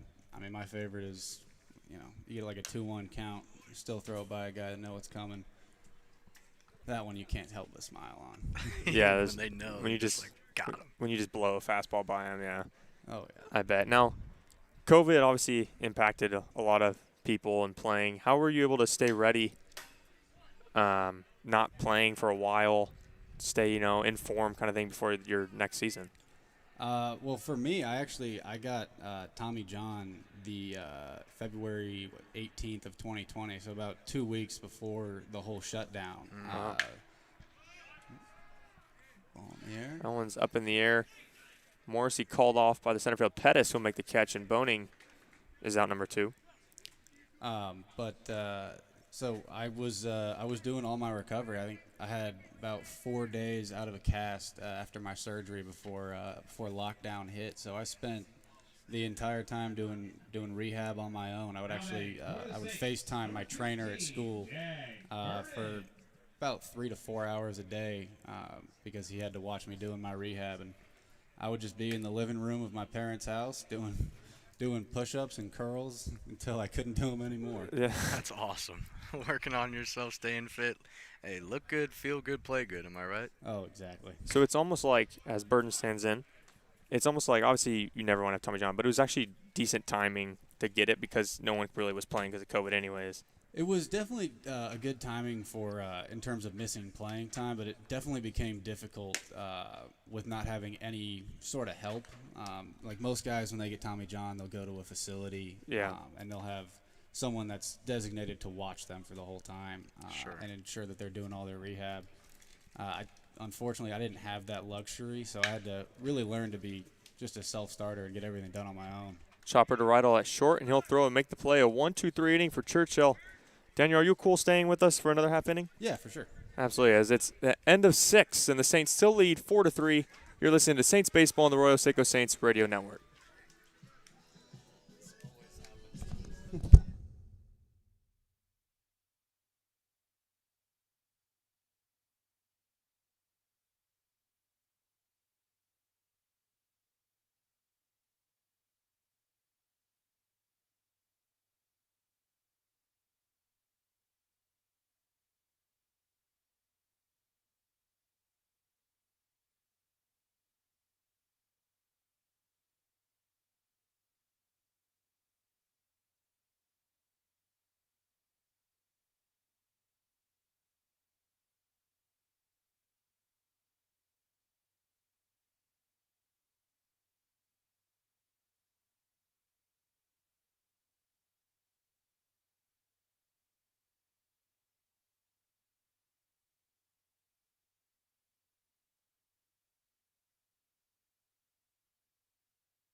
David Vizcaino back out there for his second inning of work as he'll get Tanner Otremba followed by Thomas and Morrissey. Here in the top of the 7th, Daniel Richardson still with us. And Daniel, you said you were transferring from SDSU? Yeah, so I'm currently in the transfer portal. I don't have a new home yet, but great exposure on this team, being as good as it is. So I'm very much hoping to kind of parlay this into finding a new home for next year. What would you say the best advice is, Daniel, that you received either through your time during COVID and working out, or maybe even the choice to switch from SDSU? What do you believe is the best advice that has really propelled you to the pitcher that you are today? I think one of the best pieces of advice I got for pitching was definitely just to be an athlete. Pitchers run into a lot of trouble sometimes because they're too focused on their mechanics. But I had a pitching coach in high school who, anytime I would try to ask him about mechanics, he would just look at me and say, "No, you got to be an athlete. That's the only way that you're going to be able to succeed." He goes, "You think a shortstop worries about how they look throwing the ball? No, they just get the job done." Here's a chopper up the middle. It'll be a difficult play for Boning. It can't make it. It's into center. Otremba going to second, and it's going to be a hustle double. Heads up base running by Tanner Otremba. We've seen him do it before. He stole second last time he got on base, and now heads up play to get to second there on basically a nice double there for him. Yeah, not a ball hit hard. Swinging on a 3-0 count. Just under Boning's glove, running up the middle, and he works a leadoff double here off Vizcaino to bring up the catcher, Thomas. And what's some of the things that you like to do off the field, Daniel? Keeping it light on this question. Do you like reading some books? Any books you're into? Movies? Going fishing? What's your poison? A lot of that. I'm a big reader. I love reading about history. I just love hearing people's stories, especially during like wartime and a lot of the things that people had to overcome. Sure. It's inspiring. I love golfing, fishing. Love to go hunting too. Basically anything that's outdoors, you can catch me there. What's the best golf score you've ever golfed? Oh, I'm not a great golfer, but I love. It's fun though. I'm the same way. You go out with your buddies, you're able to have a good time. You may not play well, but you're out there, you're golfing. I'm going to lose a box of balls, but I'm going to have the most fun on the course. I can promise you that much. That's right, Daniel. You and me both. The 0-1's popped foul. It's 0-2. Daniel, growing up, has there been a professional athlete or even now that you view and really try to base their game of or try to be like them? Well, for a lot of guys that I have seen, I try to take pieces of what they do. But growing up, I always looked up to Clayton Kershaw. Not only was, he one of the best players in the league, still is, but he's a phenomenal dude. And that one's lasered to left. That's going to be a fair ball. Tremble will come around and score the tying run as Thomas on his way to second, an RBI double for Jade Thomas, his third RBI of the game, and this game's tied at 4. Back-to-back doubles for the Foresters, getting the job done, and this game continues to be back and forth between these two teams. You'll love to see it in a rivalry. And are you a Dodger fan? I was a Dodger fan growing up, but as I've been going on in baseball, I've just been a real fan of baseball. Doesn't really matter the team that's playing.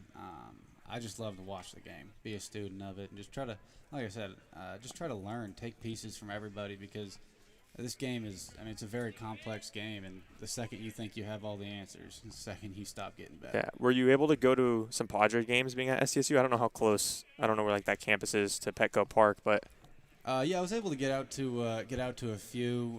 Petco is about 20 minutes away from the campus, so it's not really a bad drive, and the city down there is gorgeous, and that stadium is fantastic. Yeah, it's personally my favorite stadium to go to in the major leagues. The food there is phenomenal. Unbelievable. It is very hard They to got beat. that center field bar as well out there, and you get to chill out there on the grass, watch the ball game. Actually, we had the fortunate of going to an all-star game out there, and those are just a blast overall. Oh, it's been a great time. Oh, it's the best out there. And Daniel, as we're approaching the halfway point of this season, how did the Saints feel in terms of moving forward and the rest of the season that's left? Do you feel that you could tackle it head on? Yeah, we feel great going into this. Like I said, everyone was kind of still figuring things out, and you can see at times in our game that we still are kind of ironing out a few wrinkles that we've got. But the more time that this team has, the more we're able to put it together, and I truly think that we're getting better day by day, just as a collective. And you'd love to see that getting better as the season goes on. Obviously, everyone has kinks to work out at the beginning of the season, and to see you guys coming together so smoothly. And it seems to be a lot of these games, the magic number is about 4 or 5 runs. So it's a credit to you guys and the overall pitching staff in general. You guys really light it up in terms of shutting guys down. And also, speaking of San Diego, just going back to that, I don't know if you had a chance of going to Del Mar at all, seeing the racetrack and enjoying some of those highlights over there as well, getting out. Yeah, no, Del Mar is a great time. Actually, I used to go there when I was growing up with my parents. We'd go down there on like a Sunday afternoon, catch a couple of horse races, and just have a great time as a family. It's a really awesome place. If anyone has the chance to get out there, I highly recommend it. It really is. Love it out there. It's probably one of my favorite summer destinations to go. It's 3-1 to the Foresters' second baseman Morrissey. Still runner on second, nobody out for Vizcaíno. And Daniel, the Saints, pretty good defensive team. How much confidence does it give you when you're out on the mound knowing you have a team that plays stellar defense behind you? It gives a ton of confidence because it lets you know that you can really throw over the plate. You don't have to try to nibble. These guys are going to make every play that they can get to. And one of the things that really impresses me is the effort that they put into balls that are probably out of their reach, but they'll try their hardest to get to it. You don't see that a lot in baseball these days. You get a lot of guys that just kind of pull off and are pretty lazy with it. But our guys out here, they put in their effort, and it gives a lot of confidence to the staff. Daniel, as you mentioned, you're in that transition phase right now, but how has the experience been on this Saints team, managing what you've learned so far versus trying to enhance your skills here? Is there any kind of discrepancy between the two, or has it been pretty smooth coming into this team? It's been really smooth coming into this team. The coaching staff on this team has been phenomenal. Anytime anyone's had a question, they will sit and talk with you for as long as you want. They truly love the game, and they want to help us, and it shows on the field as we get better game by game. And he shows bunt. Looked like it got him in the hand, and that's going to be a hit by pitch. Carson Wells gets hit by the pitch from Vizcaino. That's going to load the bases. Head coach Aaron Milam disagreeing with that call. He's trying to get an explanation. Definitely thought it hurt bad, and he is shocked heading back to the dugout. Still nobody out. You wonder how short the leash is for Vizcaino as it brings up Max Mcguire. And Daniel, in situations like this with bases loaded, nobody out, what can you do as a pitcher to calm some nerves, or is there anything that you kind of do that gives you a little bit of release on the mound? The biggest thing in a situation like this is just getting strike one. Jump the count, get it in your favor, because once you get strike one, the numbers tell you that there's the hitter's more likely than not he's going to be out. So jump the count, just like that. Now he set himself up in a great spot to attack this hitter and maybe even get a punch out to set up a double play to end the inning. Infield's in for the Saints. A little pitching coach mentality out of Daniel Richardson here. Better watch out, Arroyo Seco. Max Mcguire 0 for 3. Grounded to the pitcher and 2 strikeouts. You aware this is Mark McGuire's son? Yeah, that's actually, I'm pretty sure I see him sitting up there top right in the stands. He's trying to hide, stay incognito up there in the left corner. Yeah. I'm trying to give out autographs today, I guess. 1-1 to McGuire. Now, coming into the team, obviously everyone I imagine on the team wants to win. Everyone wants to be a winner. But what were some personal goals, regardless of win-losses, personal goals for you coming in for this summer? Like, what will you be happy with having accomplished personally at the end of the summer? For me, as it looks like Vizcaino balked. He wasn't even on the mound. Oh, that's got to be a joke. They call a balk. This has seemed like a personal vendetta by these umpires ever since we saw a little bit of chatter between Tommy Steyer and the first base umpire, and now head coach Aaron Milam is fit to be tied. That gives the Foresters a 1-run lead. As Milam goes to talk to the umpire.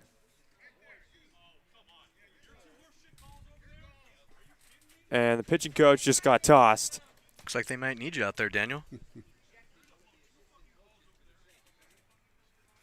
Oh, it's getting heated out here at Jackie Robinson Memorial Field. Well, we kind of knew someone was getting tossed based after the first few innings of what was happening with Steyer. Oh, that first inning.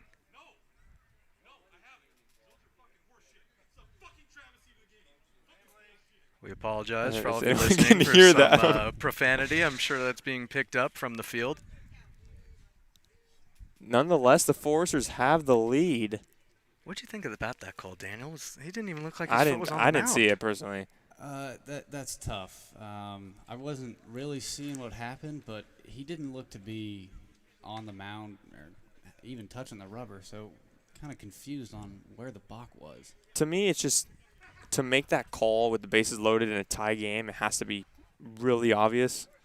And as the pitching coach for the Saints said, it's a real travesty to the game just calling that with bases loaded in such a tight contest here, just to give him a free run and still nobody out, takes the force out of every base and really gives the advantage to the Foresters on top of the 7th. Well, it's a really tough call to make, especially when, usually, even if it's not a balk, you'll see a dugout calling for something, and sure. To my recollection, their dugout was silent. Yeah, and then this is the dugout that would call it out, too. They've been loud all game. Exactly. But nonetheless, Foresters take the lead. Still second and third. Nobody out still for Vizcaino. That pitch is in for a strike on Mcguire. Infield's still in. Vizcaino trying to limit the damage. Is it nice to know, like you pitched yesterday, so kind of coming into the ballpark today knowing you're not going to pitch, having the day off? Is it kind of nice, or do you wish you can be out there pitching every day? Oh, I wish I could play every day.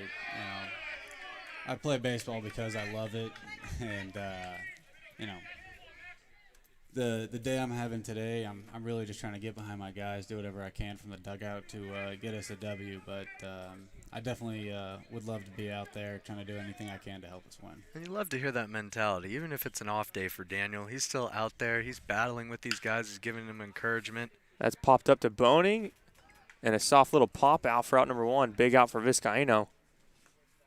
And with that mentality, we talk about yesterday's game. It got a little out of control in terms of letting a few guys on. You allowed a run, but it was still a big blowout contest. Do you feel a little bit of security there to try to work on some things when you got that big of a lead, or was it more just a little bit of a control issue in that game? A little bit of both. Definitely working on a few things. But I mean, never taking a game lightly, no matter what the score is. Sure. I mean, you watch enough baseball, you'll see crazy things happen. People, putting up 9 runs with 2 outs. Anything can happen in this game. It's the only game that doesn't have a shot clock or a time you can run out. So you got to play every out like. As much as like they the want to game try. can't be over. As much as they want to try, Daniel, they're starting to put a somewhat of a shot clock on the pitchers out there in the outfield in some of these ballparks, and it just doesn't seem right to have a pitch clock for some of these pitchers. They're trying to increase the pace of the ball game, and as you mentioned, a lead can get blown out of nowhere. We saw what happened in that Yankees-Angels game. Chapman giving up that grand slam to Walsh in the top of the 9th, and things can change in a heartbeat, and that's good on you. Such a good mentality, encouraging your guys, realizing that no game is won until, as they always say, triple zeros, but I guess in baseball until the final out. So that's just a great mentality to have. The 1-1 from this guy in the dirt. Good block by Willis. And a great job by Bo Willis all game long, keeping those balls in front of him. I think we saw one get away from Bo so far today, but all in all, a great job behind the dish. 2-1 now to the Foresters shortstop Rydell. And Daniel, how do you come out of the bullpen obviously for the Saints, and so how do you try to stay ready no matter what the game is, whether you're coming in with runners on, a tie game, or coming in last night with a 6-run cushion?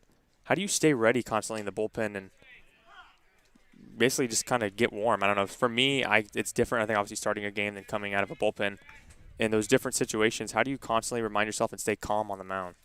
Well, for staying warm during a game, a lot of it is just taking care of yourself, making sure that you're not sitting down for too long, making sure that you're not too distracted. I mean, you can feel better going into a game just by kind of paying attention to what's happening in front of you. But another big thing is you just treat every time you come in, you just treat it the same. Whether you're up by 8, whether you're down by 8. It could be a tie game, could be coming in bases loaded, nobody out. But you just got to come in every time with the same mentality and treat every situation the same and never take anything easy. 2-2. Swing and a miss. A big strikeout for Vizcaíno of Rydell. For out number 2, Milam going out.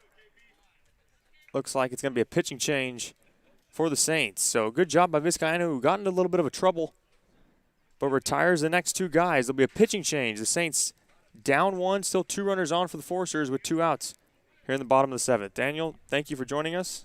Yeah, of course. Thank you guys for having me. We appreciate it, Daniel. I actually just wanted one more question real quick before you go. If you could answer, what do you believe the future is for you moving forward, and what's a goal of yours as you begin this next journey? Well, I'd love to play baseball as long as I can, whatever way that takes me. I mean, there's a draft coming up. I'd love to be able to move on and play there. But if not, I'm hunting for a school to find a new home and then hopefully get drafted again. Amen, brother. Well, we wish you the best of luck. We appreciate you talking to us, and welcome in the broadcast booth anytime. Thank you.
New pitcher for the Saints.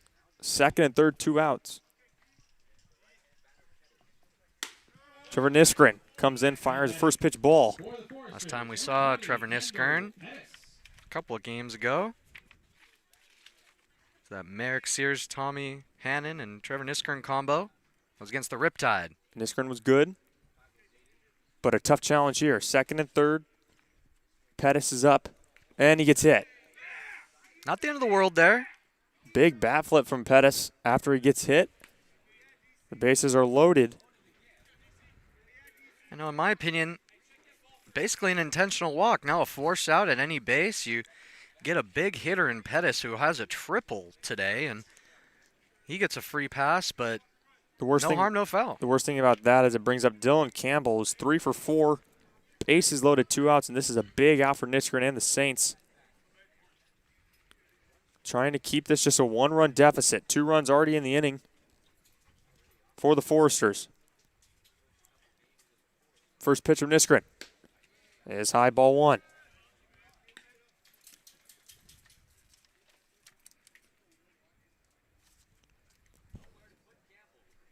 Two hit by pitches in the inning as well. Wells got hit in the finger trying to lay down a bunt. That resulted, followed by a balk, resulted in the ejection. And that one misses. Ejection of pitching coach. But Nisgren behind 2-0 now. Dangerous count here with a good hitter in Campbell. Nowhere to put Campbell. Do not want to walk in a run.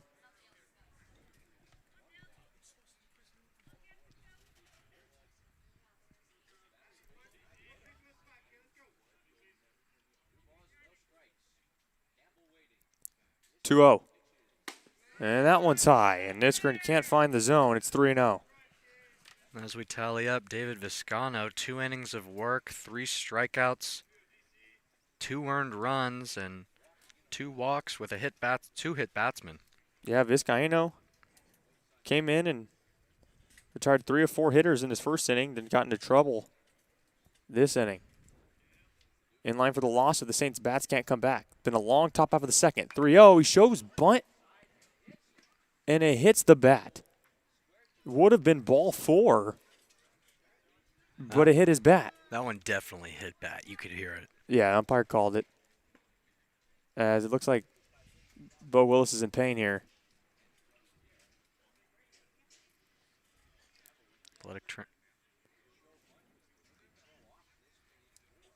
As Willis looks like after the ball hit the bat, it went right off Willis's thigh possibly. It did, and the trainer just taking a look at it, telling him to do a couple of hops out there. Make sure everything feels right. He looks good to go. Such determination. You love to see it. So the Saints catch a break thanks to Campbell showing bunt. But Nisgren having trouble firing strikes here. Has missed high. Yeah, hitter's count now to Dylan Campbell, and that's the last man, as you said, to give a hitter's count to, has reached the most out of any of these Forester players, except for Josiah Morrissey, who's been able to reach off of 3 walks. Campbell, the 8th hitter of the inning. 3-1. Swing and a miss, and Nisgren has battled back from 3-0 to 3-2. Full count, runners will be moving. They'll all get a head start. Campbell trying to give the Foresters a commanding lead. Nisgren trying to keep it at 1 and get out of the jam. Campbell already has his first RBI of the season and the game here, looking at a few more. Big pitch from Nisgren. He wind up, throws, and it's popped up. It's going to be a difficult play. Nisgren had to make himself. It's going to be the first baseman, McMurray, running over to make a nice catch. So great job by Nisgren to battle back and get out of the jam, but the Foresters score twice and retake their lead. It's now a 5-4 game in favor of Santa Barbara. Going to the bottom of the 7th. It's 7th inning stretch time. You're listening to Saints Baseball on the Arroyo Seco Saints Radio Network.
Churchill back out there for his second inning after being on the dugout for a while. First pitch, Bo Willis, little dribbler to second.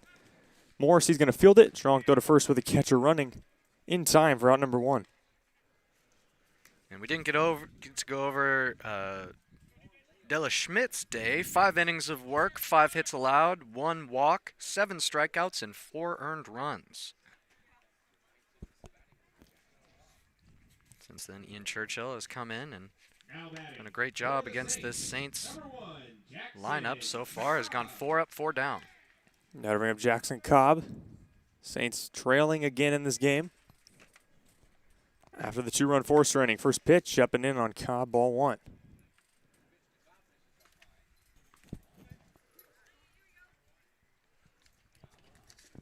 Cobb 0 for 2, an RBI ground out and a strikeout. Drove in the Saints' first run. He fouls that one back. It's 1-1.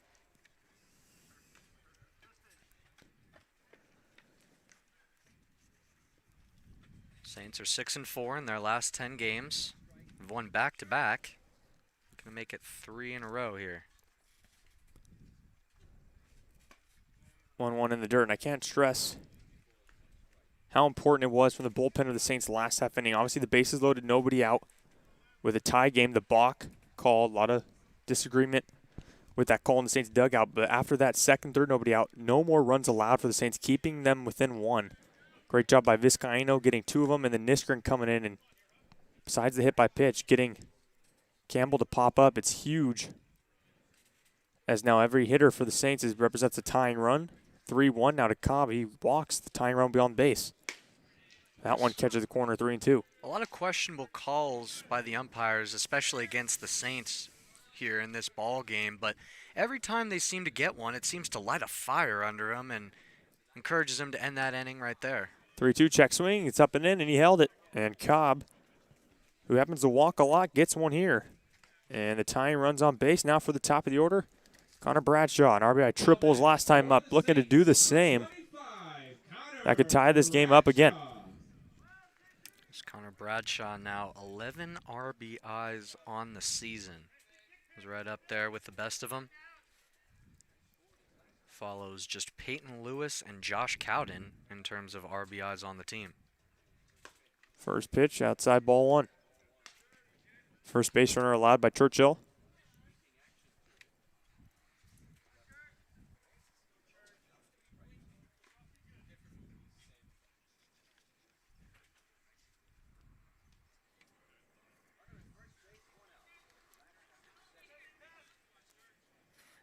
Cobb on first with a lefty on the mound. Be interesting to see how aggressive he is on the base paths.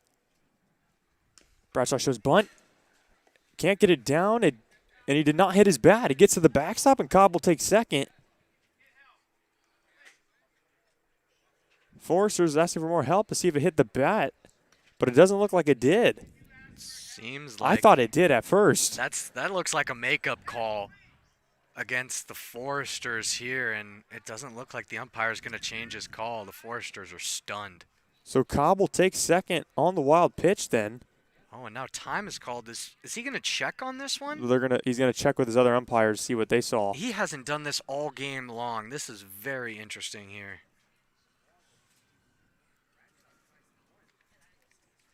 The Saints dugout is on the edge, I feel like, of erupting if this call gets overturned. And it's just a strike. Runner will get to second. So 1-1 to Bradshaw. Now he'll not show bunt, and you know he'll swing away. Bradshaw, Elliott, and Callie up. 1 out, runner on second. Tying run on second here in the bottom of the 7th.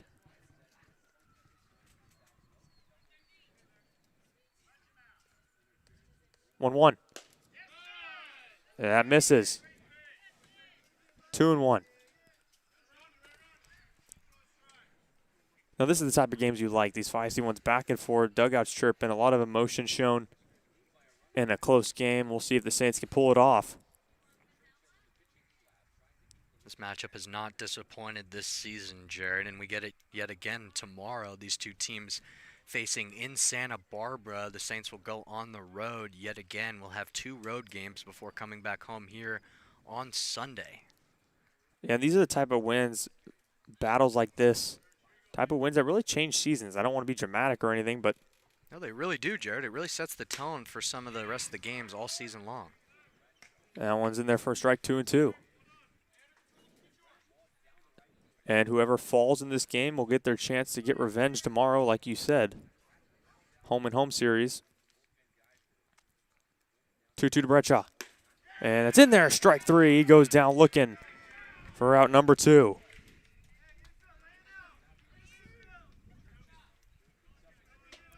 Cooper Elliott coming up. He's 0 for 3 thus far today, looking for a hit. Yep, Elliott's due. No better time than right now. A real shame that they haven't been able to get Elliott on the base path. As we mentioned, he leads the team in stolen bases. He also has a really good tendency of scoring. 14 runs scored for the Saints. It's the third best on the team. Ball 1.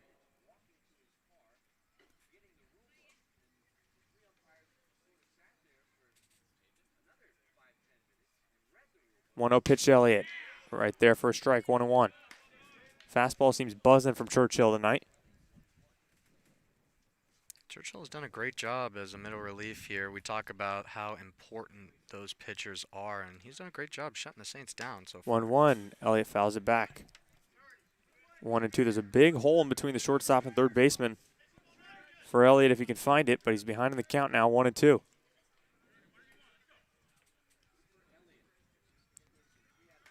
This game, when emotions are running high, everyone wants to be the hero. You love to be a part of this atmosphere and this battle between these two teams. The 1-2. And goes down to third. Play made by Campbell. It's going to be a strong throw. Throws in the dirt, and he gets past the first baseman. Here comes Cobb. The game is tied. It goes out of play. Elliott will take second. And how about that? The Saints finally catch a break, an error on the throw made by the third baseman over there, Dylan Campbell. And how about that, catching a break here, taking advantage in a tie ball game. And the speed there, Cooper Elliott making it a harder throw than it needed to be as well. We're all tied up at 5. Campbell, good job on the backhand. People don't realize how far of a throw that is. He short hopped it, but it looked like it bounced far enough that Mcguire could have made a play on it, but it goes over his head. Elliott takes second. Now the go-ahead run on second here with 2 outs. And Cobb drove in the first run of the ball game for the Saints. Now ties it up here by scoring one. Not First gonna get pitch past him. gets away from Cali. First pitch to Cali gets away. And Elliott will take third. Go-ahead run 90 feet away. And just like that, the momentum shifted back towards the Saints. It's a seesaw out here, Jared. It's just back and forth all night long. And we're loving it here. This is staying a very high-intense game. Second error of the night for the Foresters. They made 3 in the first game between these teams. And The last 2 runs for the Saints, both on errors. Just the man you want at the plate, Drew Cowley. That's a chopper to third. Campbell's got it. This throw is going to be on the money to retire Cali and retire the side. But the Saints get the tying run back. We're all even at 5 going into the 8th inning. You're listening to Saints Baseball on the Arroyo Seco Saints Radio Network. Oof.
Nisgren remains out there for the 8th inning of a tie ball game. He'll get the 3, 4, and 5 guys. Steven Zobak takes ball 1. Nisgren had trouble with location. Was 3-0 on Campbell, in danger of walking in a run. Battled back, got a pop out, and that's why we're tied now. Zobak fouls that one off. And it's 1-1.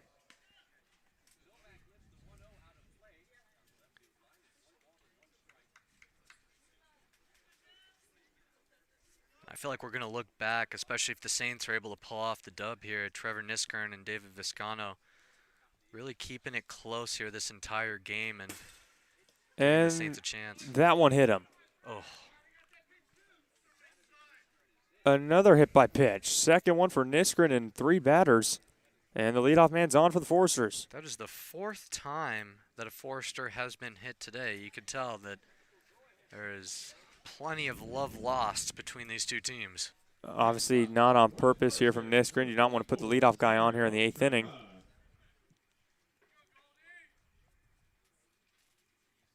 And it'll bring up Otremba. He doubled and came around to score, leading off last inning. He was a little dribbler up the center, and he hustled around to get to second. Otremba, a big hitter on this team. First pitch fouled back, 0-1. Up there at 385 for the season.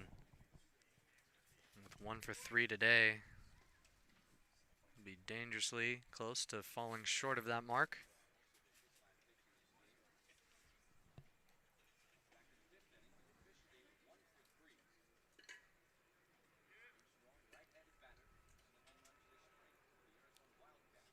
The 0-1. Runner takes off, and he gets hit. Another one. And this is 3 of the 4 batters Nisgren's face he's hit. Losing control out there, Jared, and it seems that Nisgren is trying to aim some of these pitches, and you never want to do that as a pitcher. That's why he's catching some of these guys on the back and really just isn't trusting his form right now. He needs to get back to his fundamentals and just trust his pitch. Milam not happy with that one. Going to check on his bullpen. As now it brings up Jared Thomas. Thomas got 3 RBIs. He's driven in 3 of the 5 runs. For the Foresters, he has a chance to give him a lead here if he can get another hit. 2 out of 4 times he's driven in an RBI. He's looking for 3 for 5. He's made contact every time he's been up to bat so far, flown out to center twice as well. He's really hit it well. Elliott's gone back just shy of the warning track, both flyouts. So not an easy out. Let's see if Nisgren can find a little bit of control here, maybe get a ground ball and get a double play. First pitch. That's high for ball 1. And with that hit by a pitch as well on Tanner Otremba, he actually ties the man up right now, Jared Thomas, in terms of most hits by a pitch.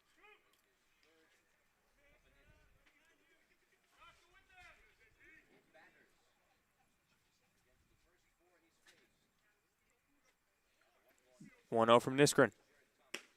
And that misses. 2-0. Just not having control right now, Jarrett. You wonder when Milam feel the pressure and want to pull him. And it's a tie game. You can't get bases loaded again with nobody out. It's a blessing that they were only able to get out of that with 1 run scored. Now you got to make sure that that doesn't happen again. Josiah Morrissey, the second baseman's on deck. 2-0 from Nisgren. And that catches the strike zone at the knees. It's 2-1.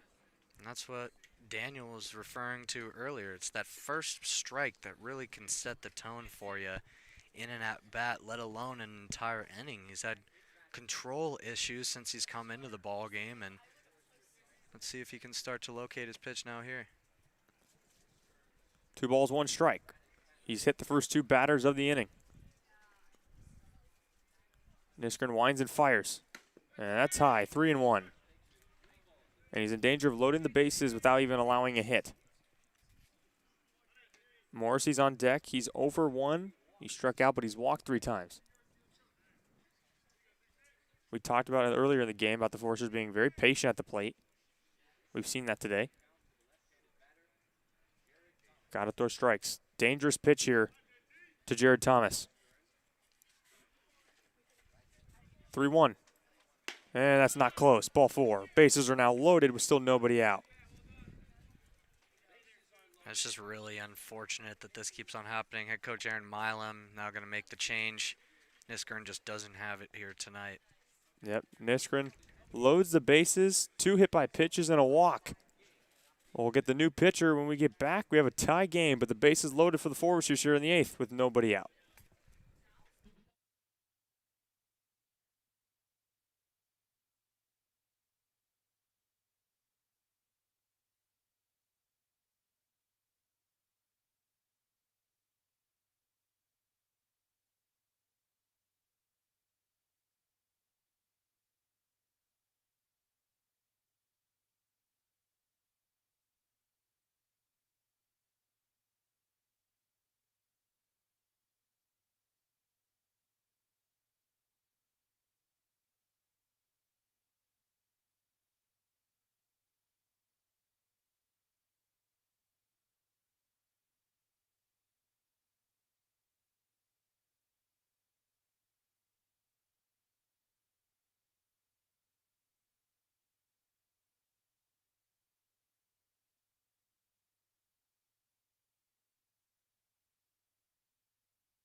Derek Hughes, the new pitcher for the Saints, and no tougher challenge than coming in with the bases loaded and nobody out.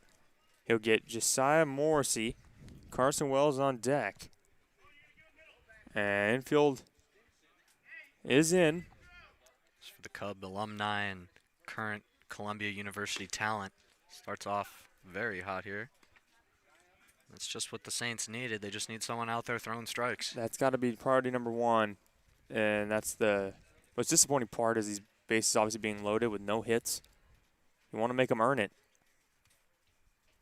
The 0-1. Right there, it's quickly 0-2, and now a strikeout could be huge. So then you can follow it with the double play ball and possibly get out of this. If the Saints can get out of this unscathed, the momentum stays on their side completely. And they've scored, the Saints have scored in 4 of the last 5 innings, so they've been able to get their bats going with help from some errors. The 0-2, we got under it. Looks playable for McMurray. Makes the catch. Runner's going to tag. The throw to the plate. Bo Willis, great job keeping it in front of him. And the runner will stay at third. I think that got out of play. They did. You're right. Wow, what an amazing job by Jake McMurray. He even tried to stay in. You see the ump mimicking his motion and almost able to perform an amazing sideline catch. You're right. I don't like that rule. Neither do I. He catches it, he catches it. Doesn't matter where it's at. What's the point of having all that grass down the right side if you can't use it? So it's still 0-2 now to Morrissey. So back on third with Tremp on second. Thomas on first. The 0-2. Just misses. 1-2. Back to that play, Jarrett. I mean, in the MLB, we've seen Jeter leap into the stands, make grabs. In baseball, there's no such thing as out of play. Like, even if the stands were there, I'm sure McMurray would have had a chance to dive in there. Yeah, I don't like that rule either. Nonetheless, they have to deal with it. The 1-2. Chopped foul. Still battling up here, and that's what we've seen all night long from these Forester hitters, not going down easily. Wells on deck, Mcguire in the hole.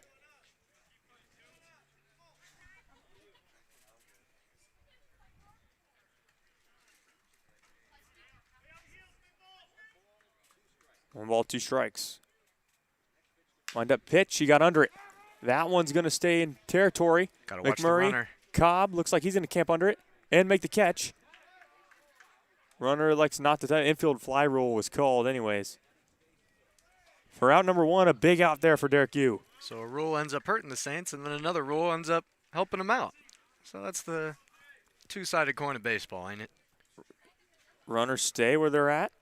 Here's Carson Wells, the right fielder. He's reached all 4 plate appearances. He walked, reached via fielder's choice, was intentionally walked, and then hit. So he's been getting on base. See if the Saints can send him down here. First pitch in the dirt, gets away from Willis. Here comes the runner from third. Zobak will score. And the Foresters retake their 1-run lead. It's now 6-5. And the first one that really gets by Willis today, and it's a costly one, ends up giving up the go-ahead run here in the top of the 8th inning. And with Yu pitching as well as he has since he's come in, one just gets away from him. Really unfortunate for the Saints. Very unfortunate. All those runners moving, coming around the bases. Still not one hit in the inning for the Foresters. 2 up by pitch, a walk, a wild pitch, drives in the run. Disappointing. That one's lined to first. McMurray, diving play, what a catch. Hello. Jake McMurray, unbelievable. The fans loving that one, giving him some praise. Lays out, gives the full extension, puts his body on the line, makes an amazing catch down the first base line. That would have been at least 2. Absolutely unreal catch by McMurray at first. Saves 2 runs and extra bases from Wells. And again, you can stress how important that may be, keeping it a 1-run game, as we're going to see a pinch hitter now. Mcguire's out of the game.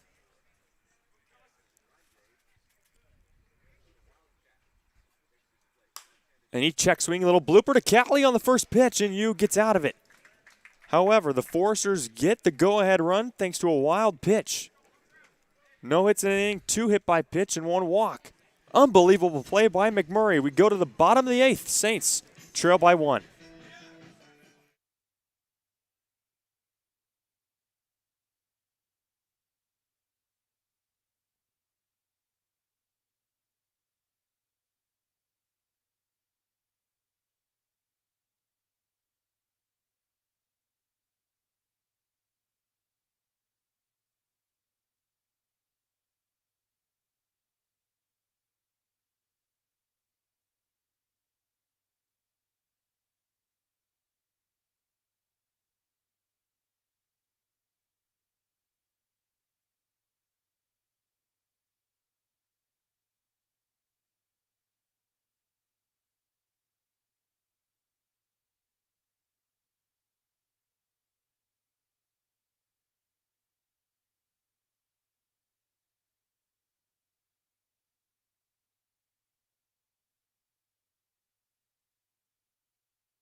Jake McMurray made a diving play, saving runs in the top half of the 8th. He'll now lead things off in the bottom of the 8th against a new pitcher for the Foresters, Nick Proctor on the mound.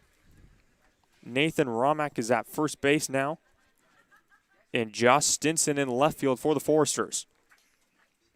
A few changes on their part. But McMurray, Cowden, and Boning due up.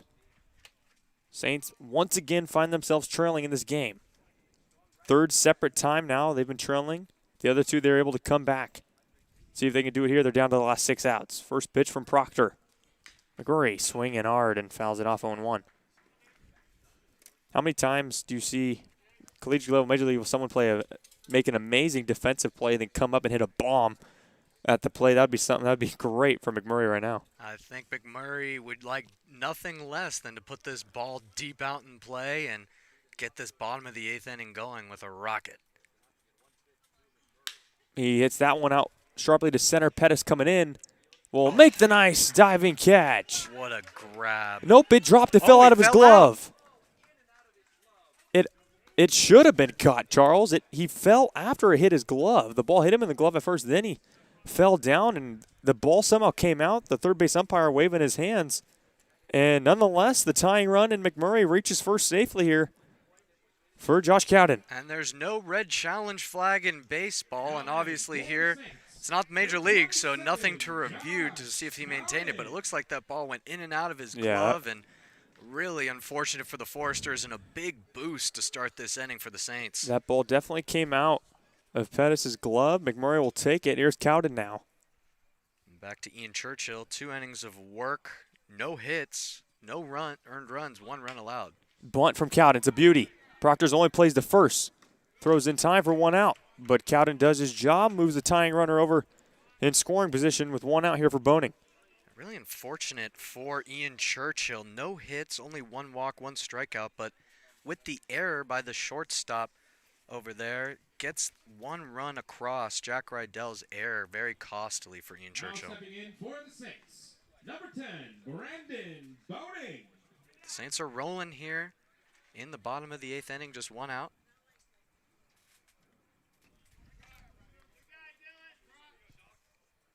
Brandon Boning 0 for 2 thus far. First time up, got hit by a pitch. Base hit could tie the game. First pitch from Proctor. Right there in the zone, 0-1. Jack Burden on deck. He has an RBI ground out. As you mentioned, the Saints have scored 4 out of the last 5 innings. They'd love to get just 1 run here to tie this ball game up. The 0-1 pitch. And he went. Chased one out of the zone. It's quickly 0-2. That is a wicked slider. Starts in the middle of the zone. You think it's coming in to be a strike, and then it just breaks to right outside of you. Really tough pitch, Brandon Boning to lay off of.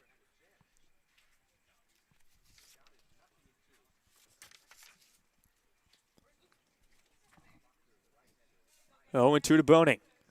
Proctor looking for the strikeout. Wind up and pitch. And foul tip, it's caught. He gets the strikeout. Boning strikes out swinging for out number 2. Tough break for the Saints there. Brandon Boning really was getting some good contact on his hits. He was 0 for 2, but was putting bat on the ball, and unfortunately puts bat on the ball right back into the catcher's glove there. Here comes Jack Burden. Looking for his first hit of the night. He's 0 for 3 with an RBI. Jack Burden has ended 3 innings for the Saints. He's not looking for it to be a 4th. Fouls that one back. 0-1.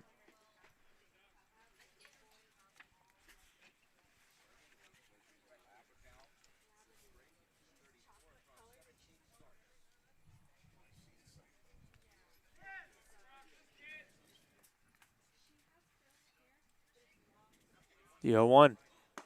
That's low, 1-1.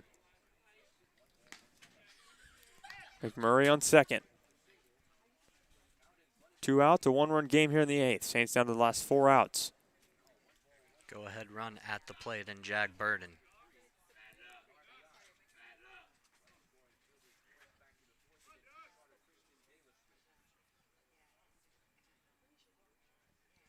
Wind up. Pitch in the dirt. Good block there by Thomas. And it's 2-1. Bo Willis on deck. If it gets to him.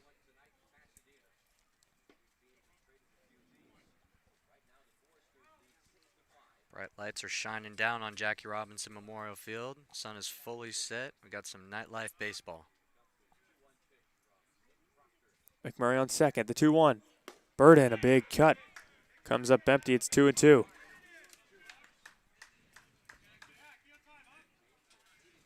Now is time for the Saints to empower themselves here with 2 outs like they always do and drive a run in. Tie this ball game back up. Most important at bat of the game right now for Jack Burden. 2 balls, 2 strikes.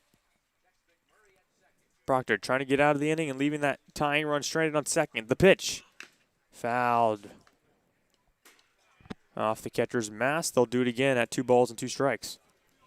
And you know Jake McMurray's going to be going on every pitch, so even a bloop single out into center field will probably tie this ball game up. Yeah, but even a hard hit ball. McMurray was going to be leaving on contact.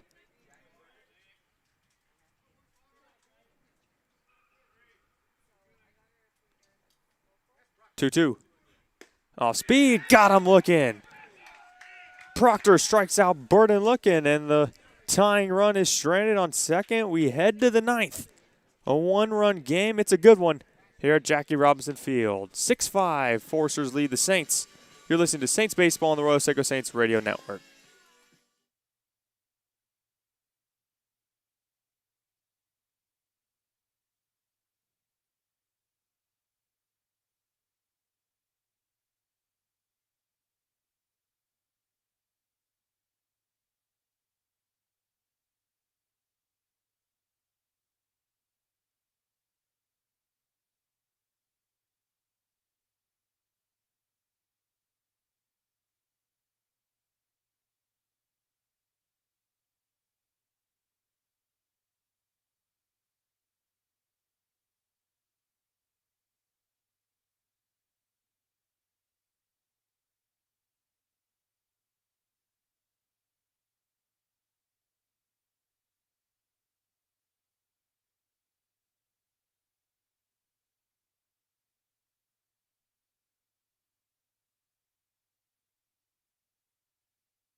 Derek Yu back out there. He got the 3 outs in the 8th. He'll try to get 3 outs in the 9th and keep it a 1-run lead for the Saints to some 9th inning comeback. Here's Jack Rydell to lead things off. Rydell's 1 for 4, 2 strikeouts, and at a single back in inning number 4. He's ahead 2-0 on you. He was very impressive coming in. Got a nice ground out. That one's hit out towards the left. Burden a few steps back. Camps under it and makes the routine catch for out number 1. And you continues to shine. He's been able to put down all the batters that he's faced so far.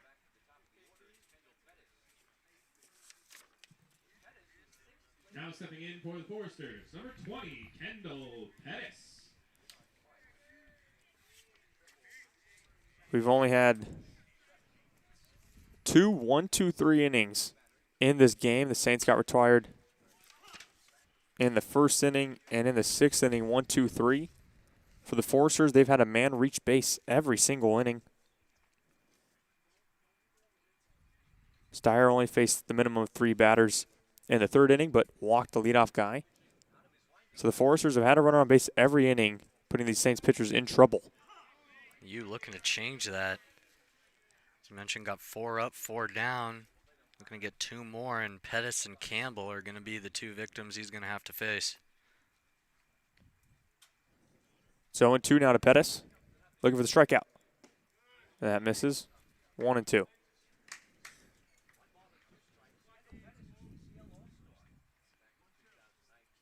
Kendall Pettis tripled in inning number 2. Came around to score. Foresters led 3-0. Saints scored 4 unanswered to take a 4-3 lead. That one skipped. Then the Foresters retook a 5-4 lead. Saints eventually tied it. And Foresters in the 8th inning took the lead again. It's been a back and forth game, really. And I don't know, I have that feeling, Charles, that this game is not going to end 6-5. No, it's going to go down to the wire here, Jarrett. I think we've got a lot of fight left out of both of those 2 teams. 2-2's fouled back. Especially if Derek Yu can get a 1-2-3 inning right here. It would give the Saints so much confidence going in to the bottom of the 9th inning, just down 1 run. And as we mentioned, they've been able to put up a run 4 out of the last 6 innings. And hopefully they were able to make it 5 for 7. 2-2 from you. And the dirt again. Starting to lose him here. Pettis has worked it back to a full count. With Campbell and Zoe back on deck. Guys have been all over the place. Making stuff happen for the Foresters all game. Do not want to face them with runners on. You can't put Pettis on. He's got wheels. 3-2. That's a shot into left for a base hit. Great job by Pettis. Lacing his second hit of the game, and 1 out. Runner on first now for Campbell.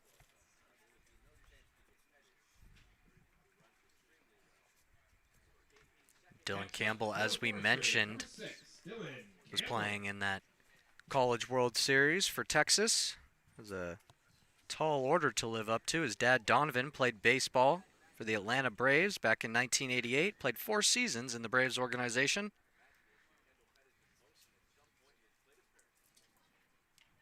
Campbell. Runner takes off. Pettis has speed. Throw down by Willis is a good one. Not in time. He got his hand in there. Another brilliant throw by Bo Willis. Campbell has lived up to the hype, lettered, and started 4 years at shortstop for head coach Raul Garcia at Strake Jesuit. First team All-District in 17, 18, and 19. Ranked one of the best at his position over at third.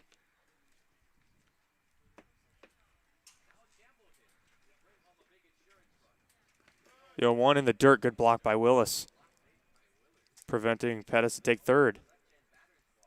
It's 1-1 to Campbell. The Foresters will be looking to pad their lead here in the top of the 9th, and you there to block that order. You trying to keep it a 1-run game. Runners on base almost every inning of this game. So we just hit over the 3-hour mark. 1-1 call time. Does Campbell? Just before he was able to come through his pitch. That's always so awkward as a pitcher, going through and right as you're about to release, get time called.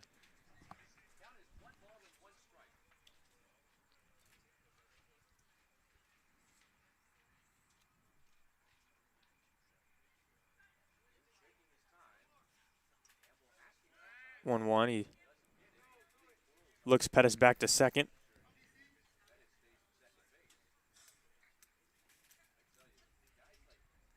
Base hit with Pettis' speed will most likely come around and score.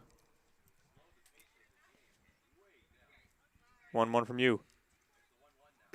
That's not close. 2-1.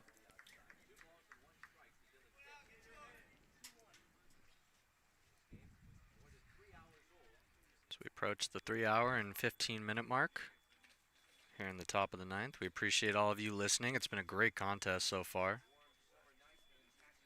Be better with the Saints win. 2-1. And that's in the dirt. Another block by Willis. Pettis is going to take off for third. Willis can't get a grip. And Pettis making things happen on the base pass. Gets over to third now with 1 out.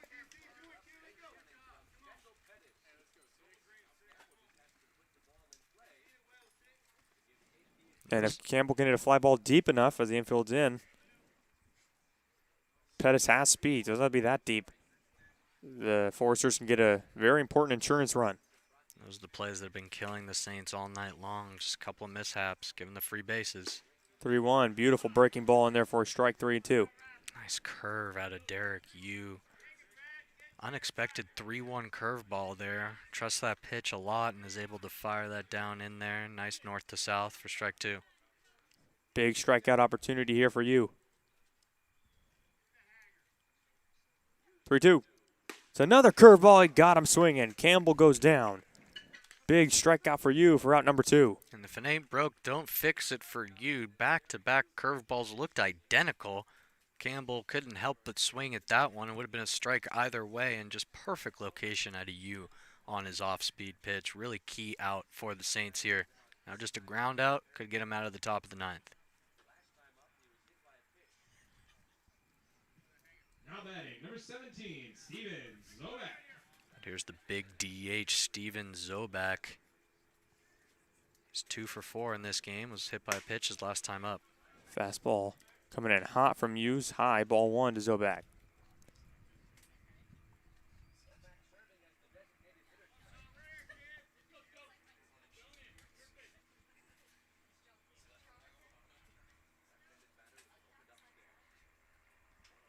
One 0, that misses. 2-0.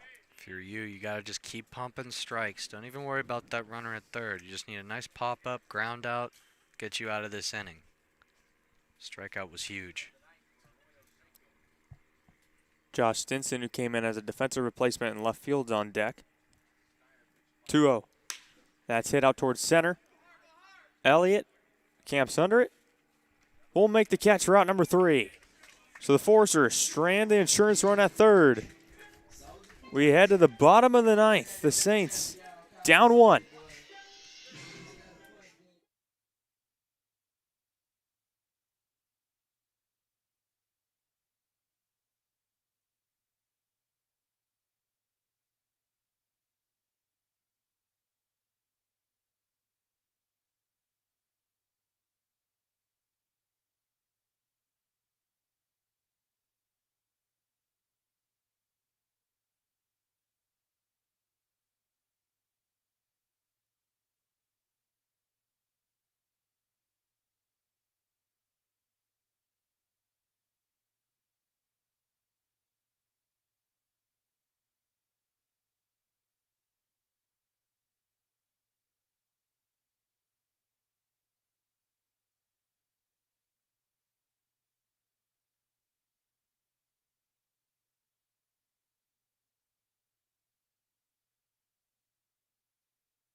Now or never for the Saints. Bottom of the ninth.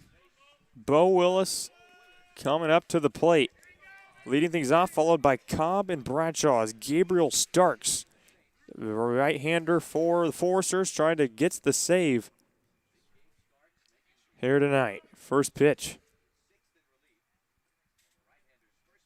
Willis is swinging hard, but he comes up empty 0-1. Bo Willis has singled and come around to score. He's walked and come around to score. He's also grinded out.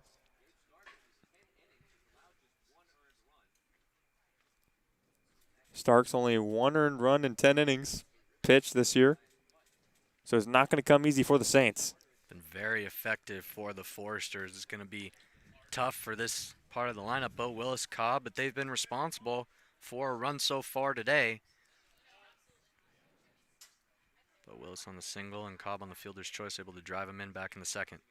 0-1. That's fouled back over the bleachers, and Bo Willis behind in the count 0-2.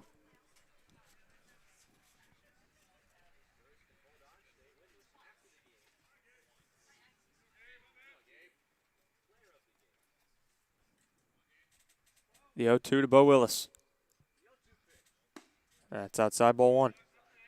Willis has been responsible for 2 out of the Saints' 5 runs in this ball game. He was able to get driven in by Jackson Cobb and the triple by Conor Bradshaw in the 5th.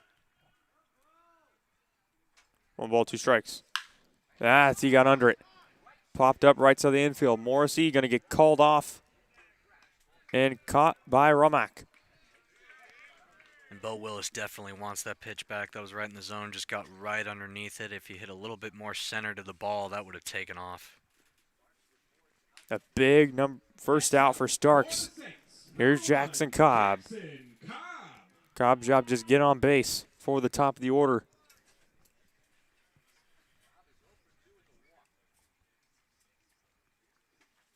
Cobb's driven in a run and scored a run. First pitch is low, ball 1. Cobb's still looking for his first hit of the ball game. We mentioned 0 for 2. Foresters looking to win their second straight. 1-0. That's a grounder. And between third and short, there's a base hit from Cobb. The tying run is now on base. And we were talking about it before the bottom of the 9th, Jarrett. We just needed at least one Bo Willis or Jackson Cobb to get on. Get a man on for Conor Bradshaw. He's already had a big hit so far in this game, an RBI. And for the Saints, they're really trying to avoid another 1-run loss. This will be their 4th 1-run loss of the season if they're not able to come back here.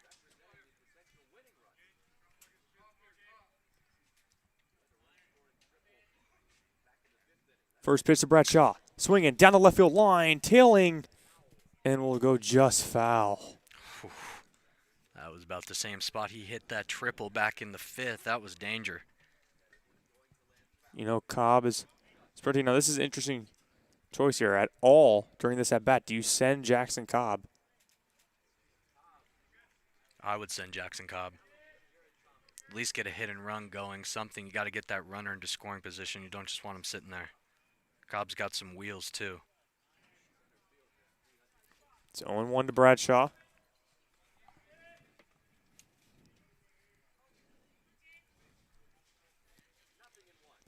Saints were in a similar situation like this at San Luis Obispo on July 3rd. Bradshaw swings and misses there 0-2, in which McMurray lined into a double play to end the game on a hit and run. And I believe I misspoke, Jarrett. The Saints already have 4 1-run losses. This will be their 5th. Got about that game against Palm Springs Power. Barely lost that one as well. Yep, on that Friday night. The 0-2. He swings out one in the dirt, gets away. Thomas is going to have to throw to first. Batters out as Cobb was on first. So Cobb will take second with the ball getting away. But Bradshaw is out number 2, and it's down to Cooper Elliott.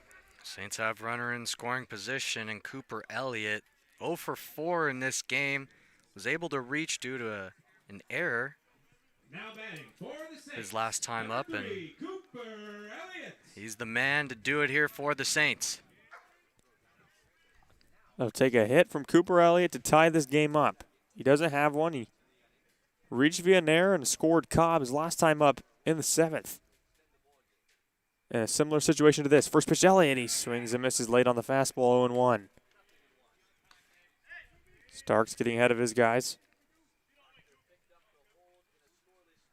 I like to see Elliott go the other way. Starks throws that fastball hard. If he can just take it the other way. Big hole in between third and short. 0-1. Swings and misses the curveball, and the Saints are down to their final strike. Big gap, as you were saying, in between short and third. And even a nice little bloop out there is enough to score Cobb, a hard hit grounder, any of the above. Enough to get the job done, but down 0-2, going to have to choke and make contact. Starks kicks and deals. And it's in the dirt. Good block by Thomas. Good eye by Elliott. And the game lives on. No better time for your first hit of the game. As we said for Cobb, and he got it. Same thing goes for Elliott. First baseman, Romack hugging the line.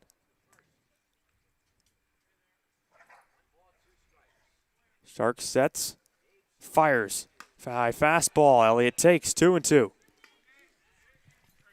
With Drew Cowley on deck, if Cooper Elliott is able to somehow get a free pass, the Saints still have a really big hitter on deck, and Jake McMurray to follow as well if we get that far. A lot of big hitters to follow up for the Saints.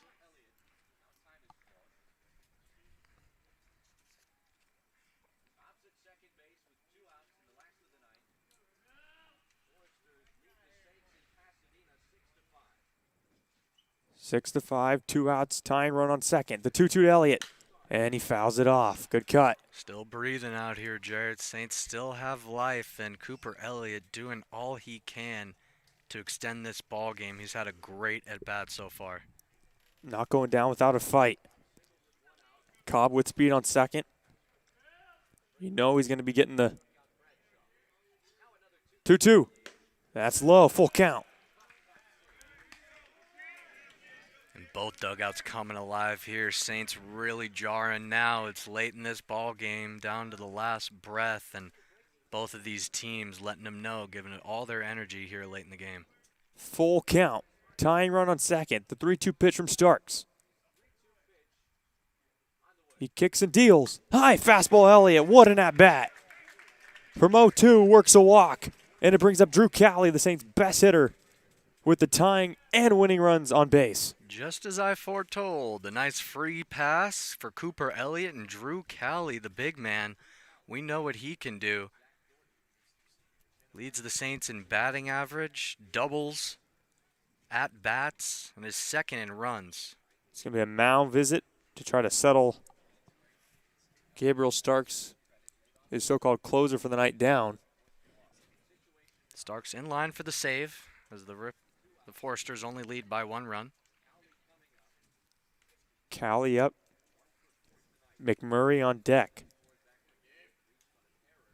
Cowley singled in the 4th. Came around to score.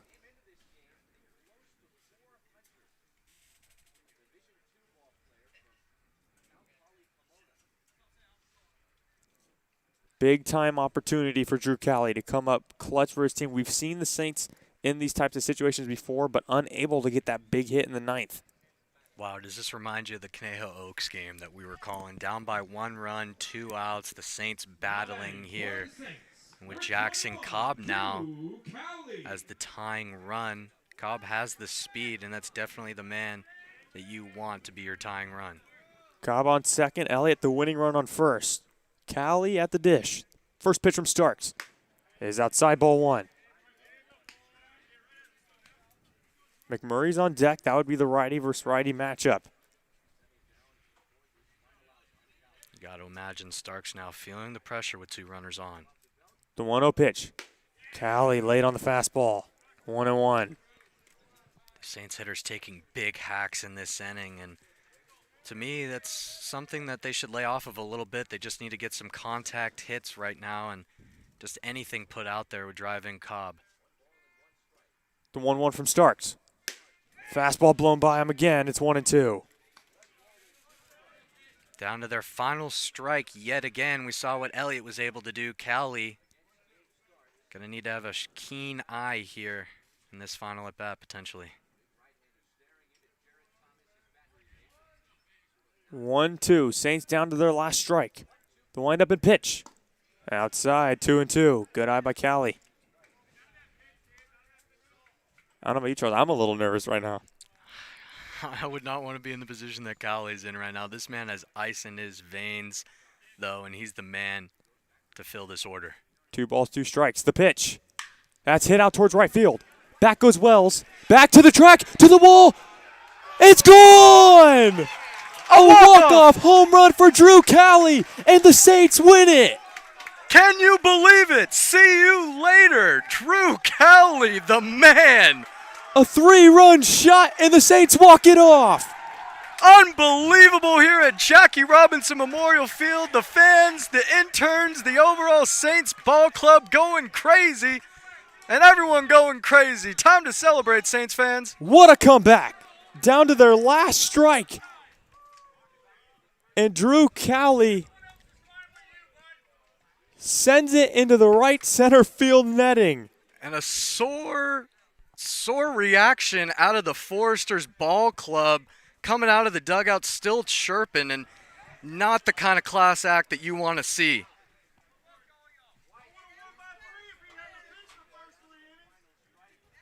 And with that, the final score. And the Saints win it. It doesn't matter what they're saying. Doesn't matter Drew anything. Callie, a walk-off 3-run blast, and the Saints win 8-6. These teams will be back at it tomorrow. What a comeback.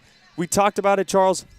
They were down numerous of times, kept coming back, and they finish it off. Drew Callie walks us off. Down to their last strike twice, Jarrett. Cooper Elliott able to battle that whole time, down 1-2 in the count, able to battle back, gets a free pass to first. Drew Callie comes up, same situation, down in the count, down to their last strike, and boom, a big shot out into right center field, and you could feel the whole energy. Everyone held their breath at once. We talked about it, a back and forth game. I believe that was the 4th lead change of this ball game, and the Saints do it in a miraculous fashion here at Jackie Robinson and extend their winning streak to 3. As you mentioned, Jarrett, these two teams have to face off each other again tomorrow, and it's going to be a real interesting matchup tomorrow, to say the least. The best game of the season so far, and if that wasn't enough, we get it again tomorrow at Santa Barbara. And how about the Saints? I just mentioned a little bit of a reverse jinx on them here, Jarrett, tonight. I talked about the Saints have lost 4 one-run games, really close games. They were able to pull one out against the Orange County Riptide a few games ago. And now here tonight, we're seeing the perseverance out of this Saints ball club late in games. We talked about as well, Jarrett, these Saints are usually accustomed to getting up in front early. They had to battle back in this ball game all game long. We're crawling back, and in the final inning here in the 9th, we wanted a walk-off, and the baseball gods answered. And what a amazing shot by Drew Callie, really the man to do it for the Saints. The Saints improved to 12-8 and 8-6 in league play. These teams will be back at it tomorrow. Drew Callie hits his 2nd home run of the season and walks it off for the Saints. They're winners here. For Charles Duncan and the entire Arroyo Seco Saint intern staff, I'm Jarrett Thompson. Thank you for listening to Saints Baseball on the Arroyo Seco Saint Radio Network.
Sunday, 2 matches.